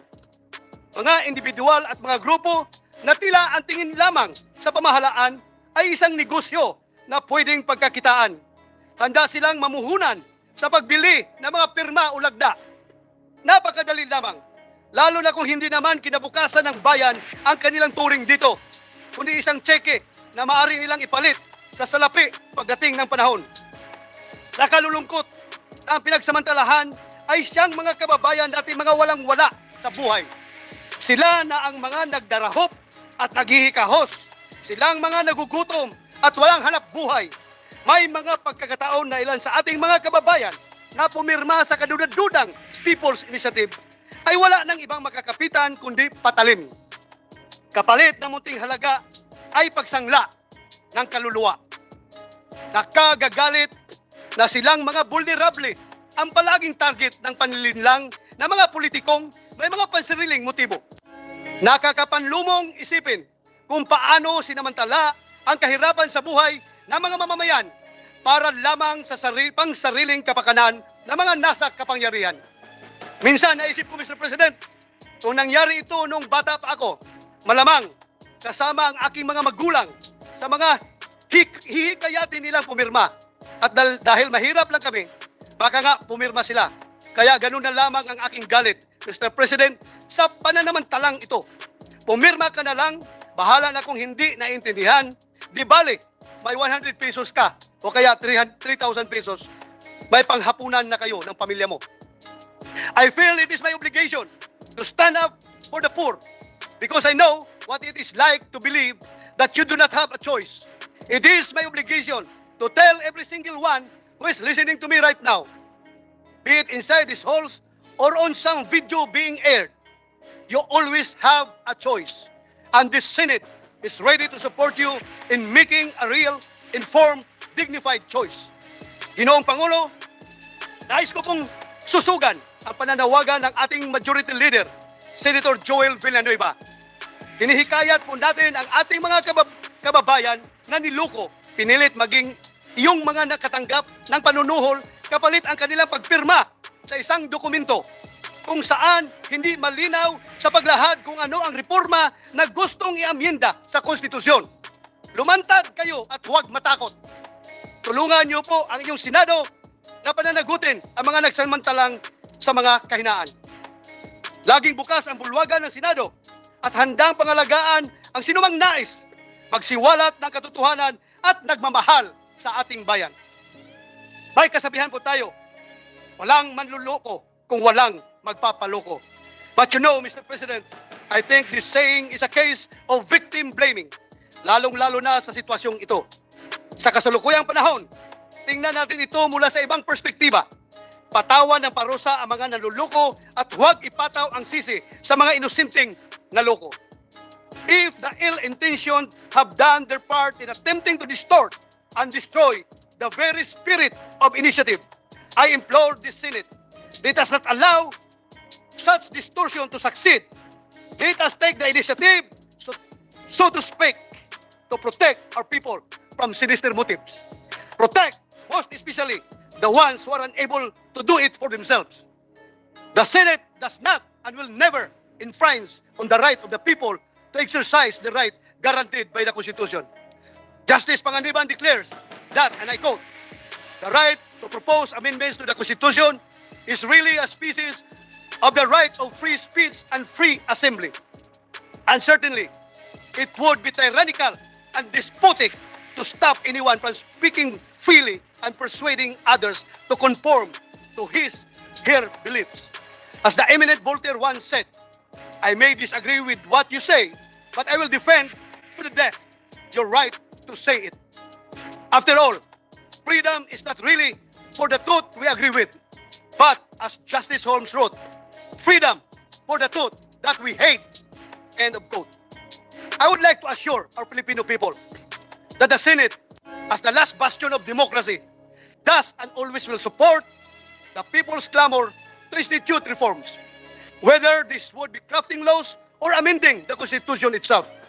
The Senate exists because of the people, and we will continue to push for the uplifting of the life of every Filipino. In the event that our people would come to truly believe that it is only through their own efforts that they can rewrite the letters of the Constitution to a form and content that they think embodies their ideals, I am sure that the Senate will be the first to support. However, the Senate will also be the first to condemn if the right to people's initiative is being bastardized by enterprising politicians. The Senate will not allow and will therefore condemn any form of threat, coercion, or bribery that compromises the future of our country and our people. I call on the persons behind this deceptive and fraudulent people's initiative. Make amends, not to our Constitution, but to the people, our people, whom you have maliciously enticed to unknowingly sell their future. Maraming salamat, Mr. President. Maraming salamat, Senator Bato de la Rosa. Mabuhay ka. Very passionate speech. Mr. President, may I be allowed to just make or pose some clarificatory questions, Mr. President? If the gentleman from Davao and Bohol would yield to some clarificatory questions, Mr. President, from this representation. Yes, if he so wishes. Yes, Mr. President. Thank you, Mr. President. At the onset, Mr. President, let me state for the record my sincerest gratitude and sa Tagalog, Mr. President, yung pagsaludo sa isang senador na re-electionist ito, Mr. President. Hindi marunong matakot na gawin ang tama.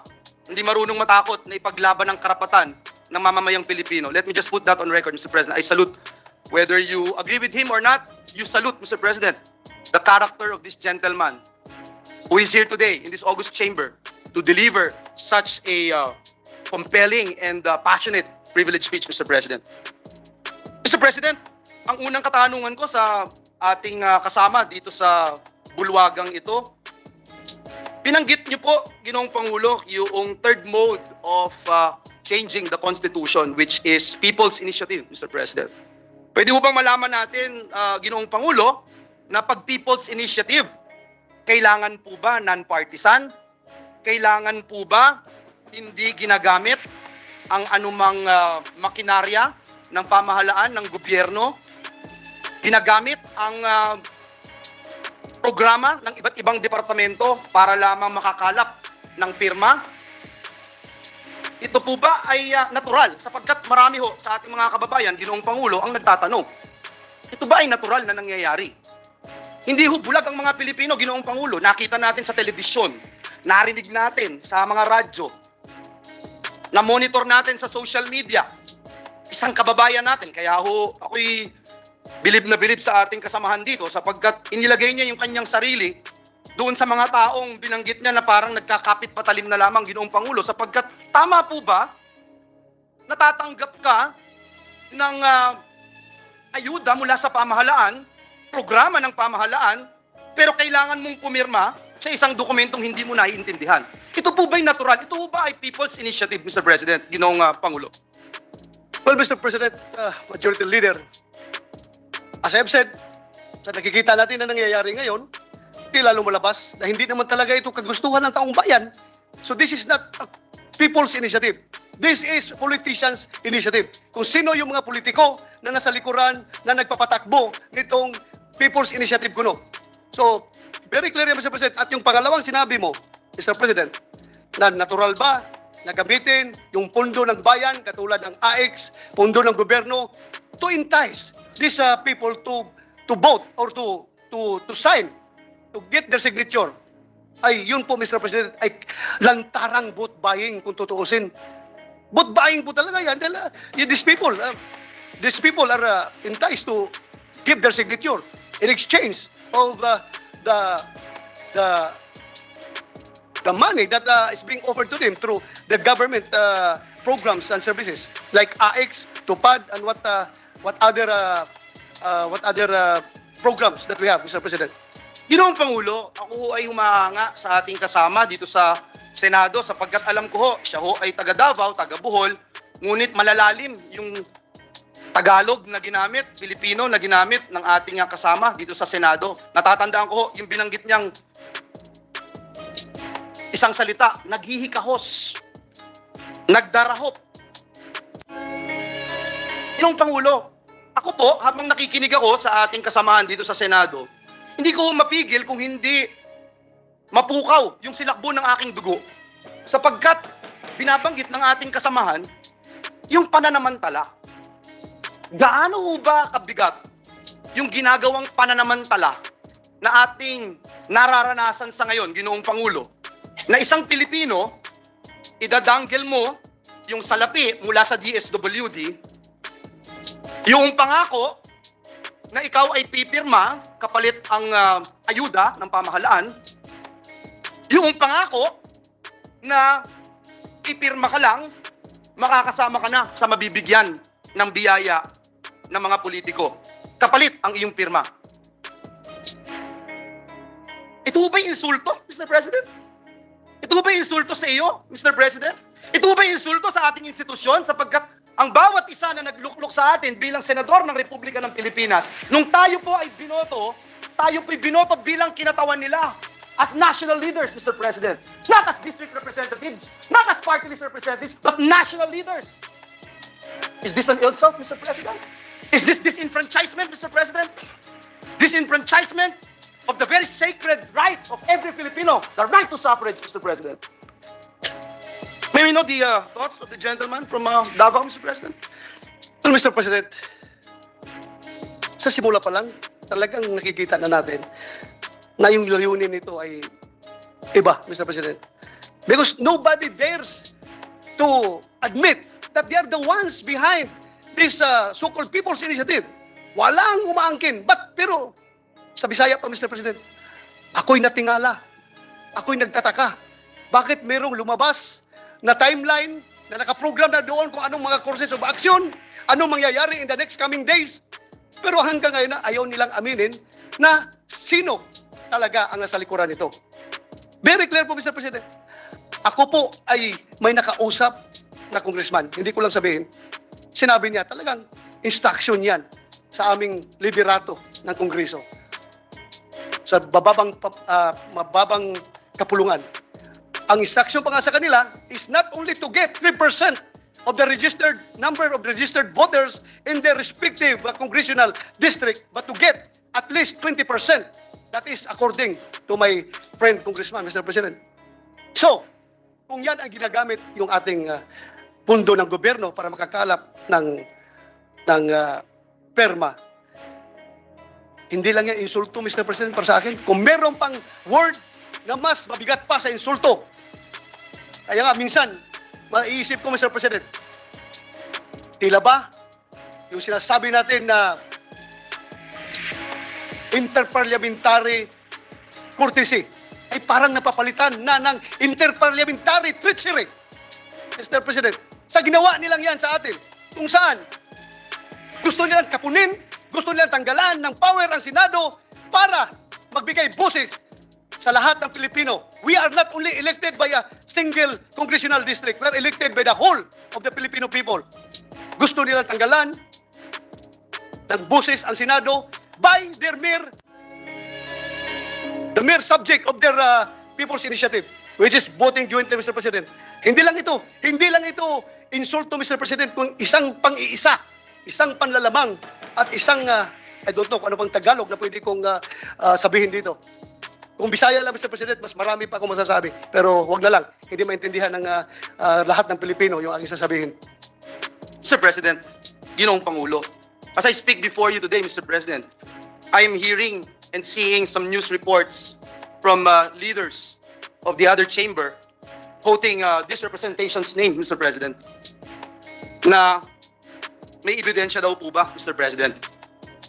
Ginoong Pangulo, gusto kong banggitin sa bulwagang ito, kahapon nag-launch tayo sa social media lamang, Mr. President, para sa mga lalaki at babaeng nabudol, nasamantala, at na-realize nila na sila ay niloko at ginoyo ng pekeng initiative na ito, PI din, Mr. President. After 24 hours, Mr. President, libo-libong complaints, picture ng text messages, picture ng mga aktibidades, Mr. President, ang ating nakalap. 90%, Ginoong Pangulo, 90% na mga nagre-reklamo, sinasabi ang pangalan ng kongresista, pangalan ng mga staff ng kongresista, pangalan ng mga chiefs of staff ng kongresista. Mr. President, nagkataon lang ho ba ito? Nagkataon lang ho ba ito, Mr. President? Ang tanong ko. Sa tingin niyo po, Ginoong Pangulo, kayo po na nagsabi na meron din po kayong nakausap na ilang kongresista. Meron din po ako. Alam niyo, Ginoong Pangulo, napakasakit po para sa akin magsalita ng ganito dahil galing po tayo sa House of Representatives. Kayo, Ginoong Pangulo, Senator Risa, Senator Sunny, Senator JB, Senator Win, Senator Mark, lahat po tayo galing ng House of Representatives. Ako po, Ginoong Pangulo, wala akong Joel Villanueva kung walang House of Representatives. Lahat po ng natutunan ko, paano ako makakapag-contribute for nation building, natutunan ko sa House of Representatives. Kaya masakit po sa akin, Ginoong Pangulo, ang makita 90% ng reklamo, House of Representatives. Nagtataon ho ba ito, Ginoong Pangulo? Pagsasalita na po ako, yung alam ko ho, personal, hindi lang yung sinumbong sa akin na sinasabi kong 90%. Sa aking lalawigan, ito yung pinakamasakit. Lalawigang tinubuan ko, Mr. President. 20 taon mahigit ang hinintay bago nagkaroon ng representante ang dakilang lalawigan ng Bulacan dito sa bulwagang ito. Tapos may ganito, Mr. President. Nakausap ko yung mga konsihal, nakausap ko yung mga kapitan, nakausap ko pati toda, Mr. President, na ginamit ng mga kongresista doon. Doon nga po sa Hagunoy, pinapirma sila. Sa Hagunoy, Bulacan, hindi alam kung ano yung pinipirmahan. Meron pang iba, sabi, online game lang. Nanalo kang 300 pesos, i-Gcash sa'yo. Bigay mo lang yung telepono mo. Nandito po. At hindi kagaya noong mga nagpalabas ng TV ad at nagpupush ng peking inisyatibo na ito, hindi nila mapinpoint kung sino sila. Handa po ako ibigay ito. Handa akong sabihin kung sino itong mga ito. Ipakita itong mga ebidensya na ito, Mr. President. I'm just wondering, Mr. President, bakit ganito? Nakita ko po si Senator Cynthia Villar, galing din po sa House of Representatives. Bakit ganito, Ginoong Pangulo? Hindi ho ba pagpapalit ng kalye, pangalan ng kalye dito sa Pilipinas, pag pinapalitan po ang kalye, pangalan ng kalye?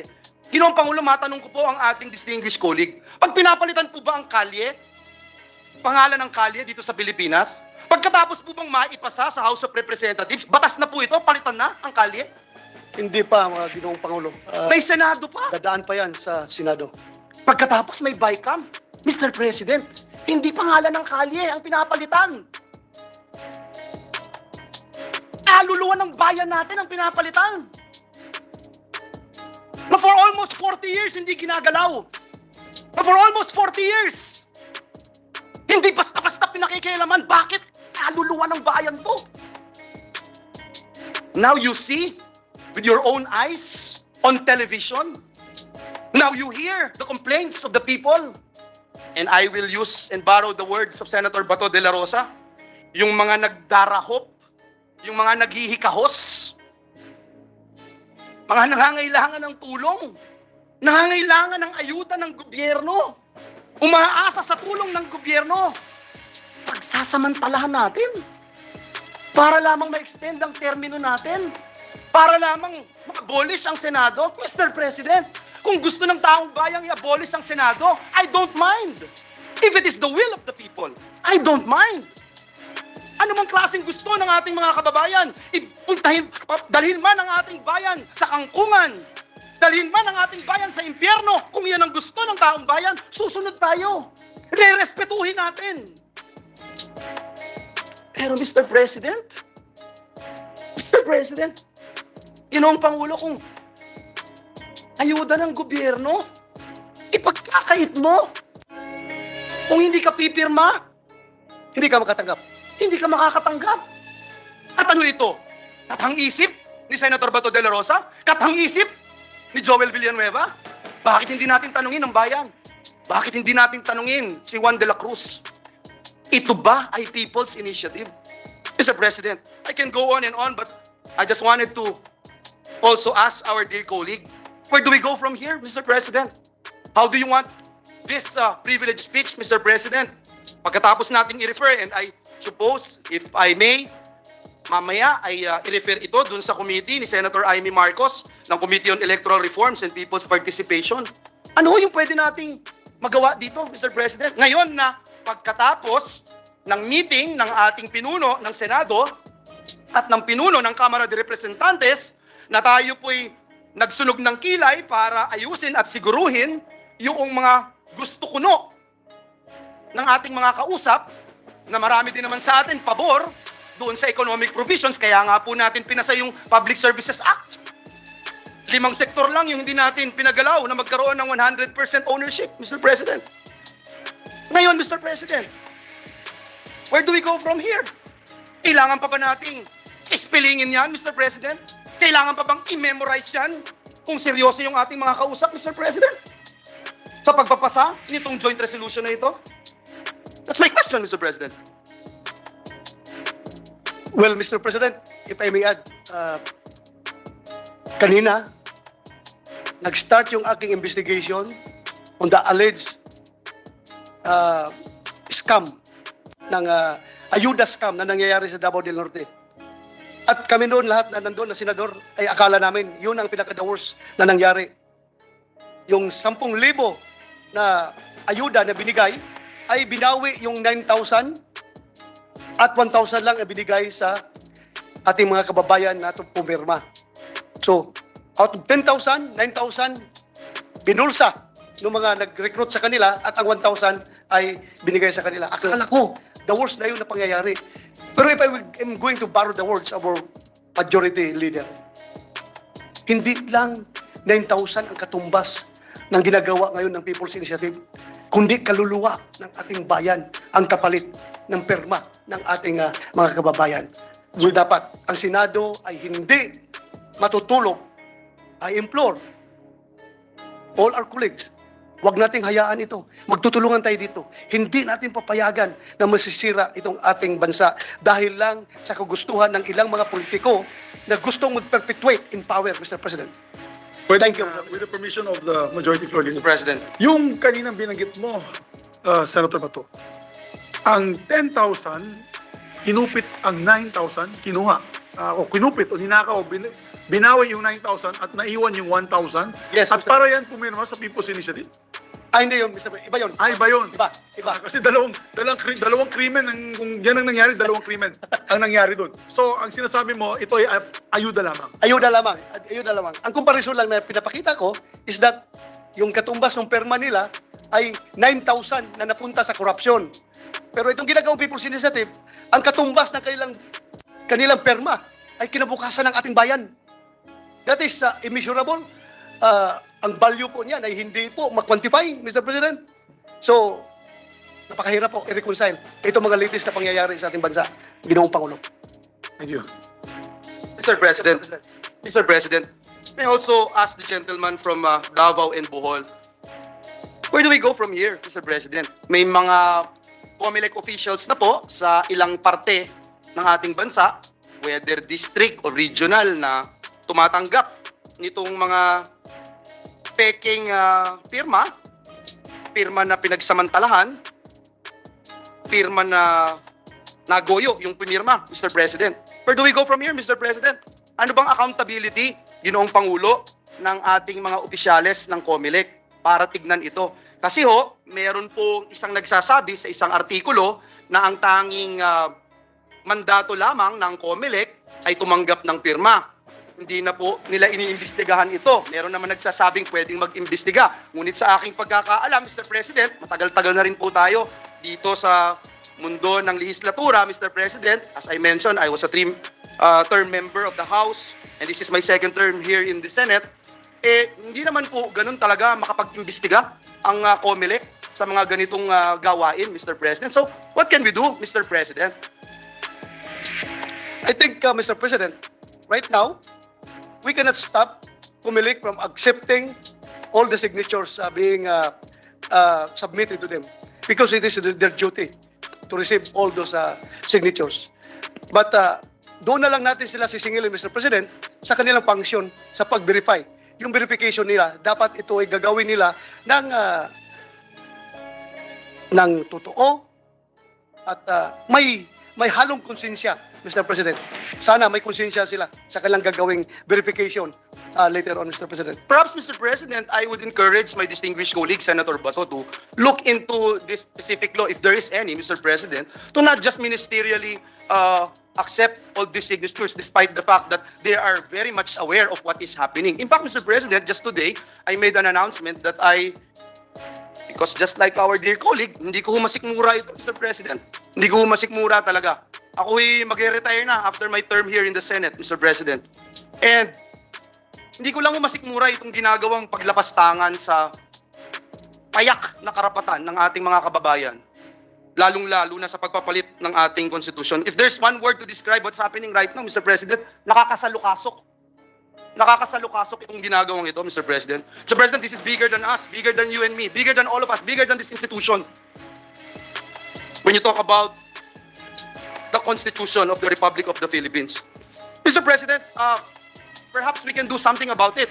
Kung alam natin na may problema, at gaya ng nabanggit ko, Mr. President, ako mismo ay willing na spearhead yung pong pagbawi ng pirma ng ating mga kababayan. Kaya sa mga nanonood po sa atin, live streaming sa Facebook o kung saan man, inaanyayahan ko po kayo, gaya ng binanggit kanina ni Senator Bato, magsumbong po kayo. Aalalayan po namin kayo. All you need to do is magkaroon ho kayo ng affidavit, gagawa ho namin kayo ng form. Punta lang ho kayo sa inyong lokal na Comelec office sa inyong lugar at sabihin ang nangyari at binabawi ninyo ang inyong pirma. Kasi ho ako, sa aking experience, Mr. President, doon ho sa aming lalawigan, lalo na sa aming distrito, nakakalungkot po yung nangyari sa aming distrito. Wala ho akong nakausap ni isa. Ako'y gagalangin ko ho, Mr. President, Senator Bato de la Rosa, gagalangin ko po yung aking kababayan na magsabi sa akin, gusto ko itong pagpapalit ng ating konstitusyon, o gusto kong revisahin, gusto kong tignan. Gusto kong i-review. Gusto kong magkaroon ng unicameral form of government. Gusto kong buwagin ng Senado. Gagalangin ko po eh. Actually, gagalangin ko po. Wala ho akong problema doon. Pero sa aming distrito, wala pa ho akong nakausap ni isa na naiintindihan yung kanyang pinirmahan. Ni isa na nagsabing pinapirma siya at in-explain kung ano nga ba itong People's Initiative na voting jointly ang Kamara at Senado. Na ang Speaker o ang Senate President, hindi and, Mr. President, Speaker or Senate President may call to convene a Constituent Assembly. Wala ho akong narinig na gano'n. Ulitin ko po, Mr. President, gagalangin ko kung yun ay bukal sa loob ng aking kababayan. Sino man po sila, nasaan man po sila. Pero ulitin ko po, sa aming distrito, wala pa ho akong nakausap. Well, Mr. President, the mere fact na ito'y ginawa nila while we are on break. Nasa Christmas vacation tayo, nagkakaroon sila ng blitzkrieg attack. Mr. President, how do you qualify that kind of situation? Ha? Naka-break tayo, bigla na lang, lumabas ito ngayon, at wala na. We're caught off guard. Are you saying there's bad faith, Mr. President? Well, I presume there is bad faith. Then, pwede namang sabihin sa atin, prangkahin tayo, na gusto namin ito. Kung meron silang respeto sa atin, pwede naman lang sabihin na gusto namin ito, introduce namin ito, sa ayaw nyo sa gusto, we will go for it. Pero wag naman yung patalikod, Mr. President, na mabulaga na lang tayo habang tayo nasa vacation. Ganun na lang. What about the result of our caucus, Mr. President? Tayo ay nag-caucus, if you recall, Mr. President, para pag-usapan itong joint resolution na supposed to be ay ating tatalakayin ngayong mga panahon na ito, ngayong araw na ito, Mr. President. What do you think would happen to this, Mr. President, after knowing na parang may bad faith, Mr. President? Well, Mr. President, hanggang ngayon, ako po'y tuliro. Anong gagawin natin? So I leave it up to the leadership of the Senate at pag-usapan po natin yan para magkakaroon tayo ng united stand on this particular issue. I leave it up to I am a good soldier. I will follow our Senate President. Thank you, Mr. President. Diyan po nagwawakas ang aking maikling interpellation sa ating kasama dito sa Senado. Muli, taus-puso akong nagpapasalamat at sumasaludo sa ating kasama sa Senado, Senator Bato de la Rosa, na hindi natatakot banggitin ang katotohanan sapagkat ngayong araw na ito ginugunita natin ang Malolos Congress. At ang nakakatuwa po, Ginoong Pangulo, sa mga delegado ng Malolos Congress, mayroon po silang isang salita. Matatayuan natin ang paninindigan ng ating mga framers ng Malolos Congress. At gaya ng ating kasamahan dito sa Senado, Senator Bato de la Rosa, nais kong ilagay sa talaan ng bulwagang ito na hindi po tayo papasindak, na hindi po tayo titiklop sa anumang uri ng atake. Hindi lamang sa institusyong ito, hindi lamang sa ating mga sarili, kundi atake sa karapatan ng bawat mamamayang Pilipino. Maraming salamat, Ginoong Pangulo. Maraming salamat, Senator Bato de la Rosa. Maraming salamat, Majority Floor Leader. Mr. Pre- Hangang-hanga din po ako sa ating mahal na kaibigan, kababayan, taga Mindanao, Senator Bato de la Rosa. Is slowly becoming a statesman of the Senate. And he's no longer looking at local politics or petty issues. He's now taking up the challenges of our institution. And I salute him for that. Maraming salamat, sir. Mr. President, Senator Robin Hood Padilla is also seeking the floor. I move that he be recognized. Ang ating kapatid, Senator Robin Hood Padilla is recognized. Maraming salamat po, Ginoong Pangulo, at sa ating pinunong mayorya. Gusto ko lamang pong sundan ang napakagandang talumpati ni Senator Bato de la Rosa. Ganun din po ang iminungkahi at ibinato ng ating pinunong mayorya patungkol po sa People's Initiative. Bilang ako po ay chairman ng Committee ng Amendments and Revision, nais ko pong ipaalam sa inyo, Ginoong Pangulo, na ako po mismo ay may sarili ding People's Initiative. Iyan po ay aking isinusulong at nais ko pong ipaalam sa lahat na wala pong sa konstitusyon natin, Article 70, napakaliwanag, na meron po talagang tatlong moda. At yan ng Constitutional Assembly, CONCON, at People's Initiative. Ang nais ko lamang pong linawin, mahal na Ginoong Pangulo, na wala pong masama sa People's Initiative. Wala. Yan po ay kasama sa konstitusyon at yan po ay pinalalakas. Katulad po ng sinabi ni Senator Bato de la Rosa, ito po ay esensya ng ating demokrasya. Ang nagkakaroon lamang po ng hindi naaayon sa saligang batas na umiiral sa atin ngayon, ng 1987 Constitution, malinaw po doon sa Article 6 din, ang legislative body. Ang paghihiwalay ng Senado at ng House of Representatives. Ang magkahiwalay na kapangyarihan, lalong-lalo na sa tinatawag nating voting powers. Nagkaroon lamang po tayo ng pagkakataon na maging suliranin yung voting sapagkat doon sa Article 17 hindi malinaw na naisulat. Pero doon sa Article 6, Section 21, kung hindi po ako nagkakamali, in time of war, malinaw po doon na ang Senado at ang House ay meron silang magkasamang pagpupulong at sila ay boboto separately. Napakalinaw po nun.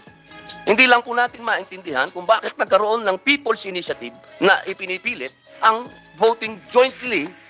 Ang pag-uusapan natin ay saligang batas.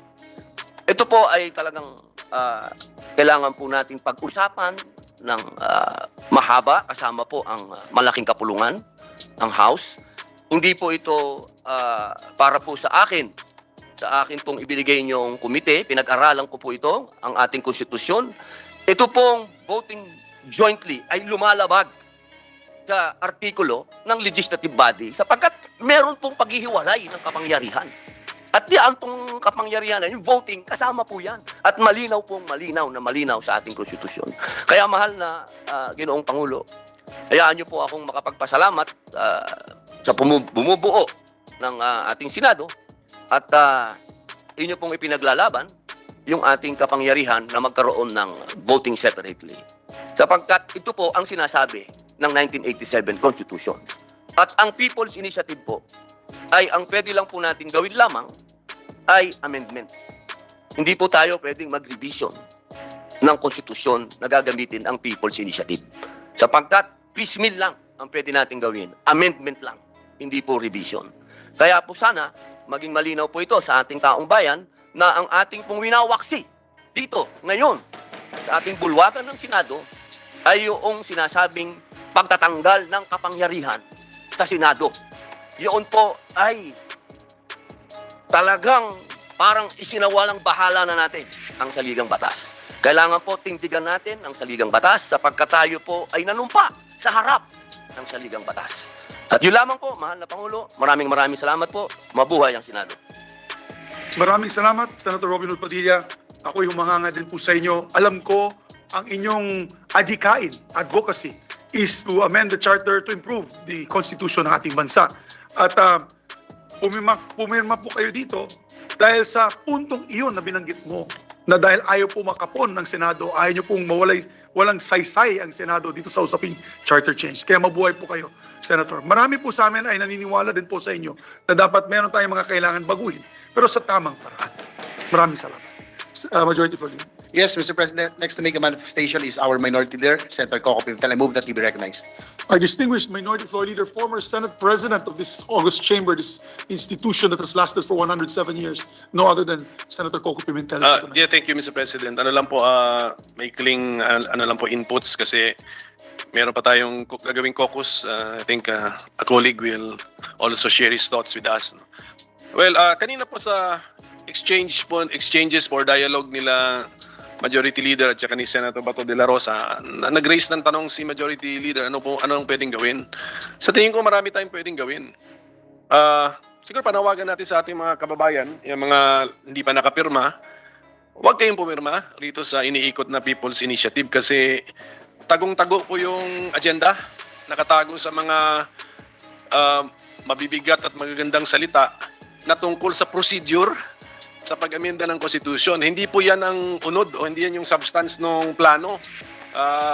Parang chess po ito, pero madali lang din basahin. Mga 2 to 3 moves ahead lang po. Kita na po natin ano po ang agenda po nila. Kaya yun ang pakiusap natin. Tapos si Majority Leader ay nag-launch na naman ng kanyang online movement na doon naman sa mga nakapirma, pwede po silang mag-manifest na nung kami napapirma, hindi naman niya napaliwanag sa amin ng totoo, ng mabuti, or kami naabutan ng isang bagay na may halaga, bawal po yun, na pera man or isang bagay na may halaga, or napangakuan na may darating na bagay na may halaga in the future. So, posible pong gawin po nila yon. Tapos, siguro na lang, for the consideration of Senator Bato, ang aking opinion is actually meron na pong justiciable controversy. Hindi na po natin kailangan hintayin na yung formal petition kung lalantad na yung mga tao nasa likod nito. Magpapile kasi yan ng petition sa COMELEC. Sa aking palagay, meron na pong justiciable controversy ngayon at yung mga interesado dito sa issue na to, pwede na tayong mag-meeting as on this legal matter kasi tinatanggap ng COMELEC Tinatanggap ng COMELEC yung binibigay ng mga papel na may pirma. So therefore, COMELEC is following a certain procedure. Ang sabi nila, may resolution sila. But COMELEC cannot give power unto itself. Therefore, there must have been a law authorizing the COMELEC to receive these signatures and to follow a certain procedure pursuant to the resolution na pinromulgate po ng COMELEC. Kung parehas ang law na iniisip natin, itong law po na ito, kalimutan ko lang po yung RA number, itong Republic Act number na ito, 6735, ay naging subject matter na ng isang kaso, yung nabanggit na rin po, nabanggit yata ni Senator De La Rosa, the defensor case versus COMELEC. At ang conclusion ng Supreme Court doon, that law is insufficient to support a people's initiative. That is in an extended decision. Alam ko na po yung sagot ng whoever, kung sino man yung nasa likod nito, na hindi pa naman klaro kung sino. Parang chess mo ito, na-anticipate na natin yung next move nila. Sasabihin nila, meron daw second case na yung sa Lambino case, yung the original pirma case, na meron daw so-called minute resolution ng Supreme Court on the resolution sa MR, kasi natalo naman yung pirma nun Pero nag-motion for reconsideration yung mga natalo. Hindi rin sila nanalo sa motion for reconsideration, pero sa minute resolution, yan yung mga hindi, yun yung mga maiikling ano na lang mga iikling mga order ng korte.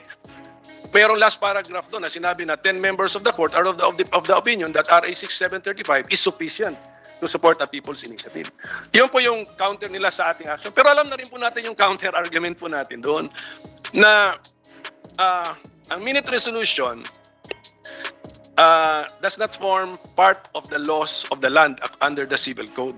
Kasi sa civil code, decisions of the Supreme Court form part of the laws of the land. Decisions of the Supreme Court. The Miriam Defensor versus Comelec case is a decision. Okay.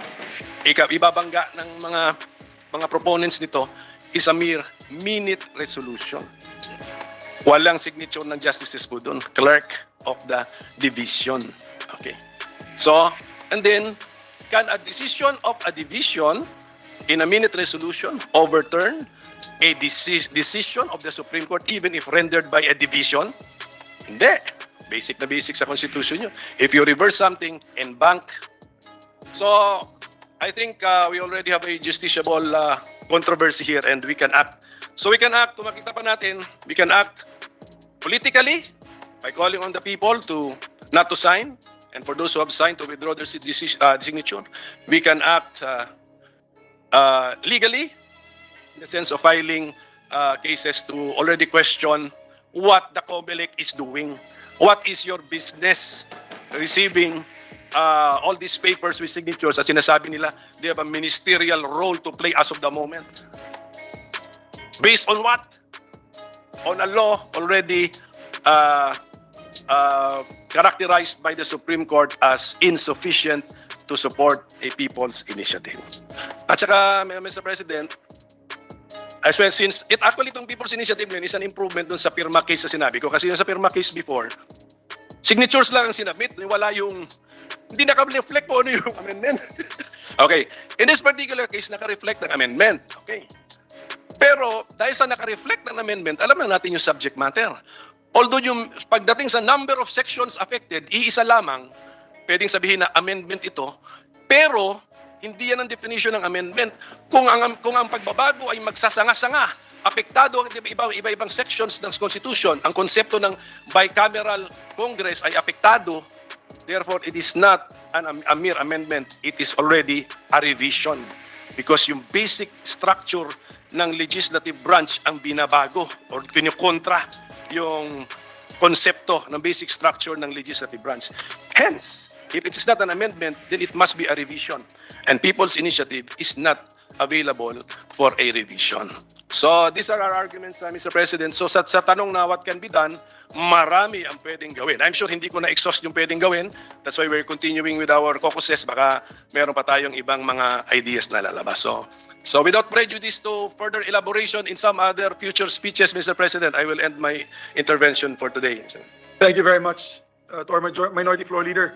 Your experience in law and being a bar top-notcher will help us immensely in these cases that we'll be filing. And we'll be filing this together. So maybe stand or adjourn. We still have one manifestation, actually two. Sir, for the Our Deputy Minority Leader, Senator Ray Saltiveros. I'm sorry, our Deputy Minority Floor Leaders recognized. My apologies, ma'am. My apologies. Walang problema, ug salamat kaayo, Mr. President. Joining in the spirit of the privileged speech of the good gentleman from Davao and Maynista, for the record, Mr. President, a point that I just wish to reiterate sa ating diskusyon ngayong hapon. Hindi tsatsa ang lunas sa mga totoong problema ng mga Pilipino ngayon. Klaro ang daing ng taong bayan. Patuloy na pagtaas sa presyo ng bilihin, kakulangan ng trabaho at kita ng manggagawa, sirang sistema ng pampublikong transportasyon at isang pamahalaan na tila walang pananagutan at tugon sa mga totoo nilang pangangailangan. Mandato ng saligang batas na gawing prioridad ng gobyerno ang pagpuksa sa kahirapan, paglaban sa di pagkakapantay-pantay sa lipunan, pagprotekta sa karapatan ng manggagawa, at paniniguro na lahat ng Pilipino ay may oportunidad na pagandahin ang ating buhay.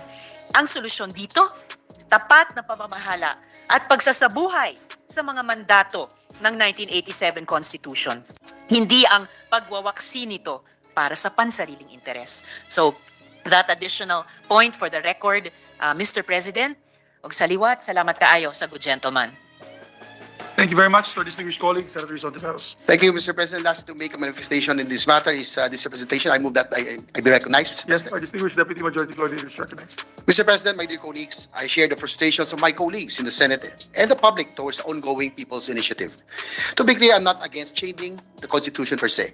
I'm open to charter change, especially for the economic provision, for its potential to spur economic development. We are playing catch-up with our ASEAN neighbors. Our priority should be to go full steam ahead on infrastructure development and energy, and in order to make the Philippines competitive and attractive. I believe charter change on economic provisions can help us in this regard. However, we cannot negotiate in bad faith.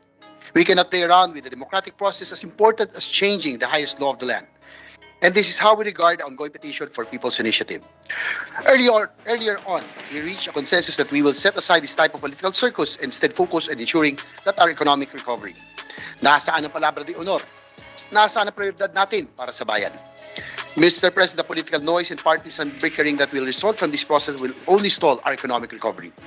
All our efforts in recovering from the pandemic and building a better economy will be for naught if we allow these protracted political squabbles to continue. Charter change will definitely consume much of our time here in the Senate. We will waste our time arguing over voting procedures and other aspects of this political exercise. Marami tayong mga suliranin at hamon na kailangan gawa ng solusyon at bigyan ng pansin. And many of these can be solved without tinkering with the Constitution at this time. Let us do the people's work. Let us work for modernizing our infrastructure and energy, ensuring food security, and revitalizing our economy. All our time, energy, and resources should be focused on these important issues rather than wasting them in a political exercise that will only divide and worse, stall our efforts to ensure a prosperous future for people. Mr. President, nakaka-frustrate. Ang dami nating hinabol ng mga priority bills, measures that are intended to set as our framework and direction towards recovery and making our country competitive once again. Parang lahat ng ating pinagpaguran, pinagpuyatan, ito man nakaraang buwan ay masasayang. This activity will definitely stall all of these efforts. Nakakapanghinayang. Definitely itong charter change, itong usapin na ito, sabi ko nga po, ito 2 araw na tayo halos. Hindi nakausad. Because of this, talking about this issue, nakakapanghinayang. It's frustrating for me, Mr. President. Personally, I was requested by the economic team to defend the public-private partnership, which was not under my committee. I took the challenge because I wanted to help this administration. Kaya lang parang sayang ang lahat kung ito po ipapasok ngayon. Bakit pa tayo nagpagod? Bakit pa tayo nag-aral? Bakit pa tayo nagpuyat para lamang maipasa ang mga ito? Kung ganito rin lang po ang kahinatnan.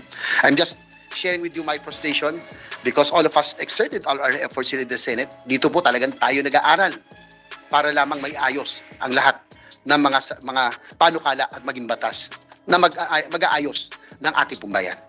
There is time for everything, Mr. President. Now is not the time for divisive activity like the People's Initiative.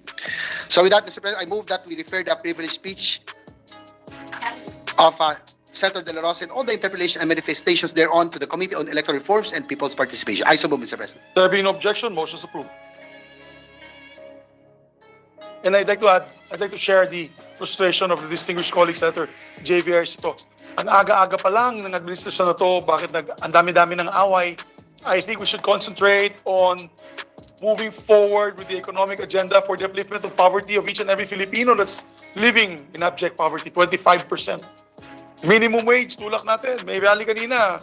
Imbis na charter change, pwede bang taas natin ang sweldo? Pasok natin yan. Pasa natin. Ay ng presyo ng bilihin. Oo, correct. So I think, my dear colleagues, today has been a very fruitful day for the institution. I think our standing as one in this chamber, not just for our own self-preservation. It's not about self-preservation.